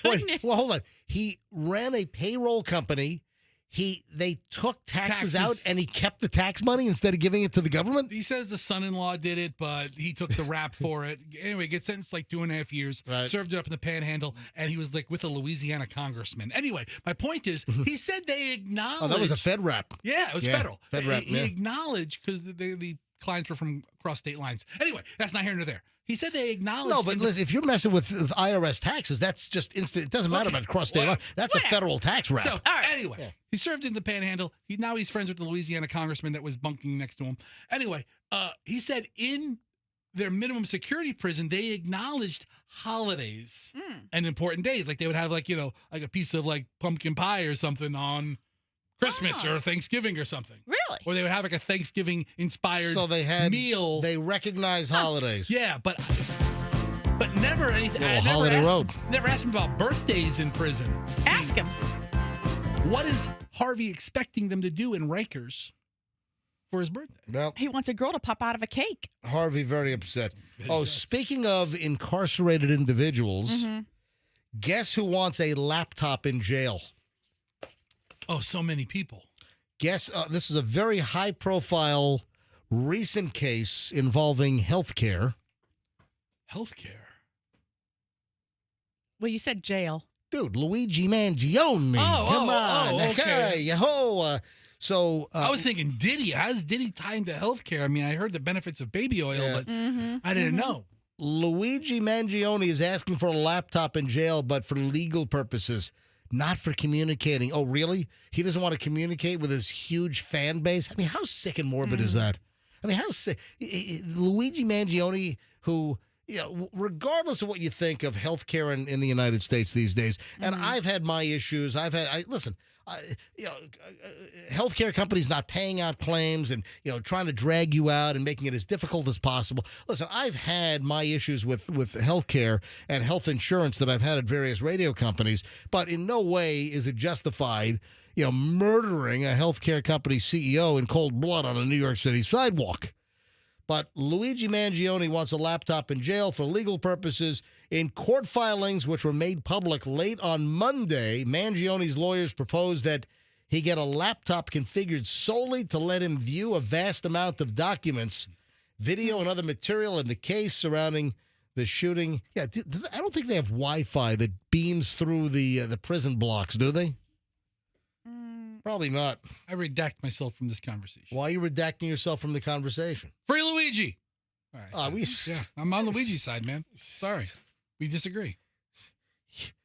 Oh, free him after he shoots someone in cold blood? Free him. Let him go. Martyr. Get out of here. He's taking a bullet for everybody. We gave one for everybody. Get out of here. By the way, Wendy Williams. I heard she's in really, really bad shape. Really? Like, now we've got a slightly different. Now, health-wise, she might be in bad shape, but from a mental capacity issue. is she in like a hospice care or no, something? No, quite the opposite, Fester. We're talking about like the Wendy Williams from the Wendy Williams show. Yeah, the greatest piece of audio ever. The burp fart. I can't even imagine. Yeah, we've got those, by the way. Yeah. It's a matter of time. She's not lonely. I apologize. One apology for each one. She's Wendy 2 times. Got to get the papers. So Wendy Williams, she was doing her show. This is some years ago, and she had a combo burp fart. It's a matter of time. She's not lonely. I apologize. And the show is taped, and they left it in. How great is that show? She had such a good show. I didn't know how much I liked it until it was gone. Mm-hmm. So what's the story with her? Hey, Chris! Yell for Chris. Hey, get Chris in here. Hey, hurry up. Hey, Chris! Chris, come on down a second. All right, one of our great engineers. Chris, is he coming back? Coming down the hall? All right. Oh, we got Ron one way. I got Chris. Is Chris coming down? No, I think he gave me the finger. Did he just run? Yeah. I think he gave me the middle finger and went. He just here comes Ron. Hey, step up, Ron. Chris, the engineer, just ran from us. Yeah. Oh, look, Big Scary Ron. We've got Big Scary Ron live in studio. Big Scary Ron. Yeah. Hey, take that microphone. Hold that near your mouth. There you go. Okay, there we go. Good job, Ron. Didn't I just talk to you guys? Yeah, you just did. I mean, you walked here, but thanks for coming. Can we help you? Yeah, hello again. No, I'm fine. Hey, you're good. You're golden. No. Because I'm free. Yeah. Ding, ding, ding. Bing, bing, bing. Yeah. If it's free, it's me. All right. Hey, Ron, anything we can help you with? Or? No, I was just walking down and he grabbed me. And Well, I saw, we were looking for Chris, the engineer, and we were going to pester him with questions. And then I see you right behind me. I'm like, hey, I got everybody here. Hey, Chris gave me the finger and went to the Maximus studio. Don't blame him. I don't blame him either. All right, so back over to Wendy Williams. Yeah, how's she doing? I heard she was like in like some hospice care or some cognitive. Didn't she have a conservatorship? Yeah. And then she was in some kind of a medical facility. I really feel bad for the woman. I mean, clearly she had a major collapse on multiple fronts. But now the latest is that a psychiatrist at a New York hospital where Wendy Williams was taken on Monday has reportedly determined that her mental capacity is fully intact. You know, Ron worked with Wendy for a while. Wendy was my morning show in Power 99 in Philly. Is that right? Really? Yes. What years was that? Early 2000s. Yeah. Oh, well, then I have a question for you. Yes, you do. Is it true that P. Diddy complained about her and that's why she got fired from somewhere in New York? I can't confirm or deny, but yes. Really? I mean, that's what she said. That's the kind of power that Diddy yielded or Yes. wielded back then. Just out of curiosity, when you dealt one-on-one with Wendy Williams, did she ever do the little fart toot combo? Hold on, Ron. Ron, hold on. You never heard this? Here, you never heard this audio? Here, listen. Let me turn the mics off so you can hear it over the speakers. All right, listen to this audio. It's a matter of time. She's not lonely. I apologize. He was a wonderful person to work with. All right, Very professional. that's a great piece of audio. No, but you like working with Wendy Williams. I love working with She Wendy. she was a sweet woman. Oh, my. Sweet might be a little much, but she was professional. She was fantastic. A motivated professional person who got stuff done. How much was she making at Power 99 in Atlanta? How much was she making? Philly. Oh, I'm sorry, Philly. How much was she making a year? A lot. This was back in the. I was a general sales manager, so Like I wasn't in the market. about how much would you think she was making? Definitely in the high six figures. High six figures. So was she touching $1 million or no? Close-ish. Close-ish? Yeah. Anyway, I wish you the best, but you had a good experience with Wendy Williams. Awesome. All right. $1 million a year, and she couldn't cure the fart toot burp. That's a great piece of audio. I make that much money, I'm gonna get a better GI doctor. I'm just saying. That's a great piece of audio. Anyway, we wish her the best, but the deal is that she arrived by ambulance at Lenox Hill Hospital, which I know where that is, in Manhattan, and the cops and EMTs were called to the assisted living facility for a wellness check when the former daytime host had tossed a handwritten note out of a window asking for help. Mm-hmm. Oh, go grab Chris. Chris, come on, Chris. Chris, he's trying to dodge us. Yeah. Chris, we're just pointing out that. Are we in trouble? No, I think you might be in trouble. I'm not in trouble. Yeah, nobody's in trouble. We're just talking, Chris. Grab that mic, Chris. Just having a morning conversation. Yeah. No, we were just noticing that the new Howard Franklin Bridge was built before the new MJ Morning Show studio. And I clarified that that's technically not true. No, it is 100% true. I mean, MJ, there were years of planning. It is technically built. We can nothing's hooked up responsibility for when we showed up. All right, so I guess the new goal is we should be within 30 days. I don't know. I'm not committing to anything now. Oh my God! There you go. That's my committal, non-committal. All right, great. All right, guys, thank you so much.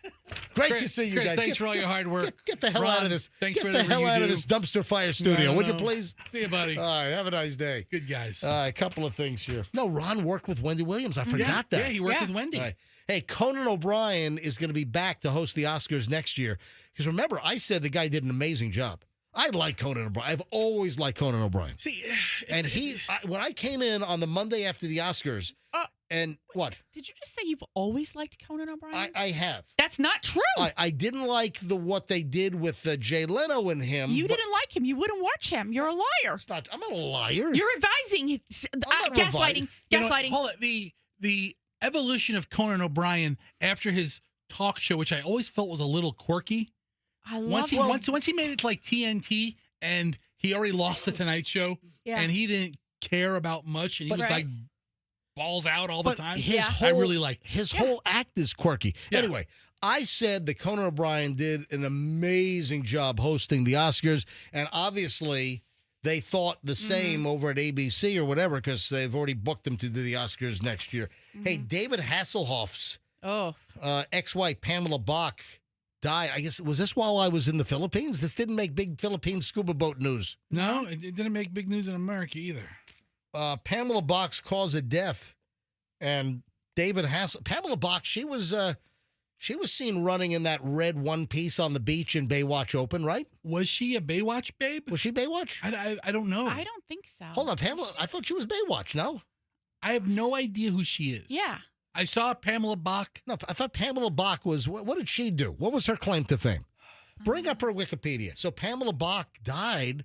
Used to be David Hasselhoff's ex-wife, and now I guess the cause of death is she was never on Baywatch. She was on Baywatch. Yeah, I'm telling you. Bach worked together with her husband on the long-running series Baywatch, and she had a recurring role as a psychologist in a series Sirens. But it doesn't say like what her role was. Running on a beach in a red one-piece. That's Pamela Anderson. No, they all did. They had a whole bunch of them were running in a row.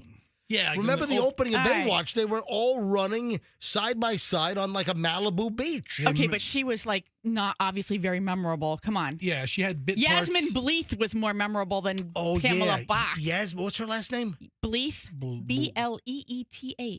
Bleeth. Yasmin Bleeth. Yeah. I mean, that's like a name I made up for a crotchety call. That girl's hot. Yasmin Bleeth. What's your name? Bleeth. Pamela Bach is, you know. Bach and Hasselhoff met on the set of Knight Rider in '85. They married in '89. Anyway, Pamela Bach's passing has been ruled a suicide. Oh. Yeah, it's terrible. I hate to hear that. Listen to this. According to the New York Post, would you like to pay $12,000 to be Gene Simmons' roadie? Wait, hold on. You're going to work for him and you got to pay to work for him? So here's the deal on that, MJ. It can't be real roadie responsibilities. I mean, the roadie's job is an important job. Roll those anvil cases into the back of the tractor trailer. You know, but they have important. It's a hard job. It's an important job. It's what keeps the concert going from city to city. So this has got to be like an experience. Listen to this. If you were made for loving Gene Simmons, see what they did there? I was made. So if you were made for loving Gene Simmons and his face-painted band Kiss, then the rocker stands by charging $12,495 to be his personal assistant and band roadie for a day. He's charging people to be his roadie? I think they should charge people to go to the concert. Are they that hard up for cash? They must It's be. an experience. Listen, if somebody would pay you $3,000 to be an MJ Morning Show intern, would we take it? I'll tell you what I'm missing out on. Now I do a lot of live commercials on the show, and I'm compensated for the live commercials, but I don't do any live commercial that I don't believe in. But I'll tell you what I'm missing the boat on. I need to start racking up influencer clients where I start doing like social media bits, and I get paid to promote stuff on like my Instagram. And I wouldn't do anything I didn't believe in. No, but if you go to a restaurant or something, if you have a relationship with them beforehand. I'm thinking that I'm leaving a whole lot of money on the table. I'm thinking I can make a lot of money as MJ the influencer. I got news for you. I think $200, $300, $400 a month. You, with your paltry 25,000 followers, aren't influencing much. God, I suck. Yeah, you really do. I suck. So every person that I follow now on Instagram, MJ, I hold it to the MJ barometer to see how many followers they have. Yeah. And they lap you like 6 or 10 times. I got a lady sitting on cakes, and she's got 3 million followers. Cakes on cakes. Okay, she has like 150. All right, that's not exactly. Whatever. When are we going to talk about her? Well, tomorrow. Fine. You can solve that. We got to talk about the cake sitting lady. You could bake a cake and sit on it. I'm sure your I'll tell followers will go right up. Oh, you know what? Skyrocket. We've got to have Fester sit on a cake. Listen. Yes. That's cakes on cakes. Listen. That's a new. Oh, that's it. I'm gonna video Fester sits on cakes. Absolutely. And we're gonna do this. I'm gonna post them on MJ on my certified MJ. Oh, new bit. All right, within the next couple of weeks. You know what? Next couple of weeks. Next couple of days. All right, this week. The first video, Fester sits on cakes. We need a cake. You got to get a good cake. Not a public sheet cake. No, it has to be a tower cake. We need a big, nice cake for you to sit on. A stool. I have a stool. Okay. Okay, listen. Hey, MJ, listen. Yeah. Let's talk about the cakes on cakes first and tomorrow. All right. And then tomorrow's what? Wednesday? Thursday, we'll do cake sitting. No, today's Wednesday. What's it? Is today Wednesday? I don't even know what day today's it is. Wednesday. So we'll talk about it. And then Friday, we'll do Fester's first cake sitting video. Yes. Oh, I love it. I can't bake the cake, and she's a talented baker. What are you going to wear to sit on the cake? He's got to bring a change of clothes. I'll tell you that. I mean, maybe I don't. I'll ruin 2 pairs of plaid shorts. Get into your Cadillac with all cake ass going on. It'll be the first time. All right, let me just finish up here. We're running later. Anyway, so you gotta pay $12,495 to be Gene Simmons' roadie. That sounds like a great deal. Lindsay Lohan's father, Michael Lohan, arrested here in Florida again in West Palm. Michael Lohan arrested on Sunday here in Florida. Actually, a week ago Sunday. Happened while I was scuba diving in the Philippines. Jail records show that Lohan was booked into the Palm Beach County Jail on Sunday, charged with probation violation. Details of the arrest not immediately known. He's just a pain in the neck. Oh, and then Danny McBride. I love Danny McBride. I think Danny McBride is just incredible. Yeah. You know, he was Kenny Powers in Eastbound and Down. He's on the fabulous Gemstones right now, which is the Righteous Gemstones. I'm sorry, the Righteous Gemstones, which is fantastic, fabulous. Wasn't he in Vice Principals? Yeah, that was okay. Yeah. It had its moments. Uh-huh. It was funny, but we haven't started the new season. So this is I already watched it. No, you didn't. Oh yeah, you're gone. I'm watching. It was the final season of the Righteous Gemstones. Just started like 3 weeks ago. We got to catch up. Yep. But apparently, Danny McBride is being threatened with monkey poop by PETA. So they showed a trailer for an upcoming episode. It might even be this week or sometime before the end of the series. But apparently,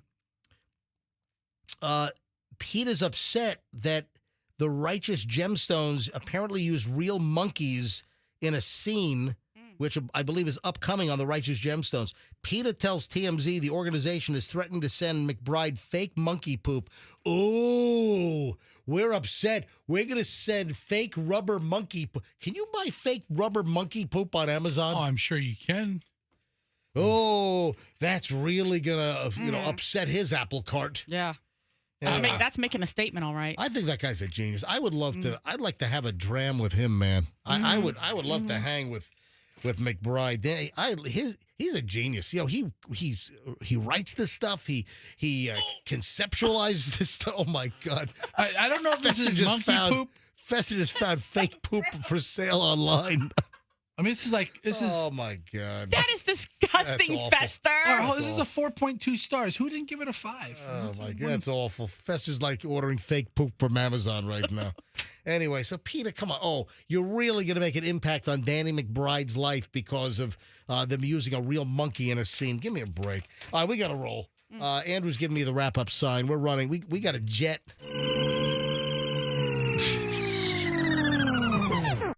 You got to get the hell out of here and call it a day. All right, 9:54 MJ Morning Show, folks. All right, I'm just going to end it right now because we're running very, very late. And we want to get all the spots in before 10 o'clock. All right, MJ Morning Show, Q105. We'll see you back here tomorrow, and let's be careful out there.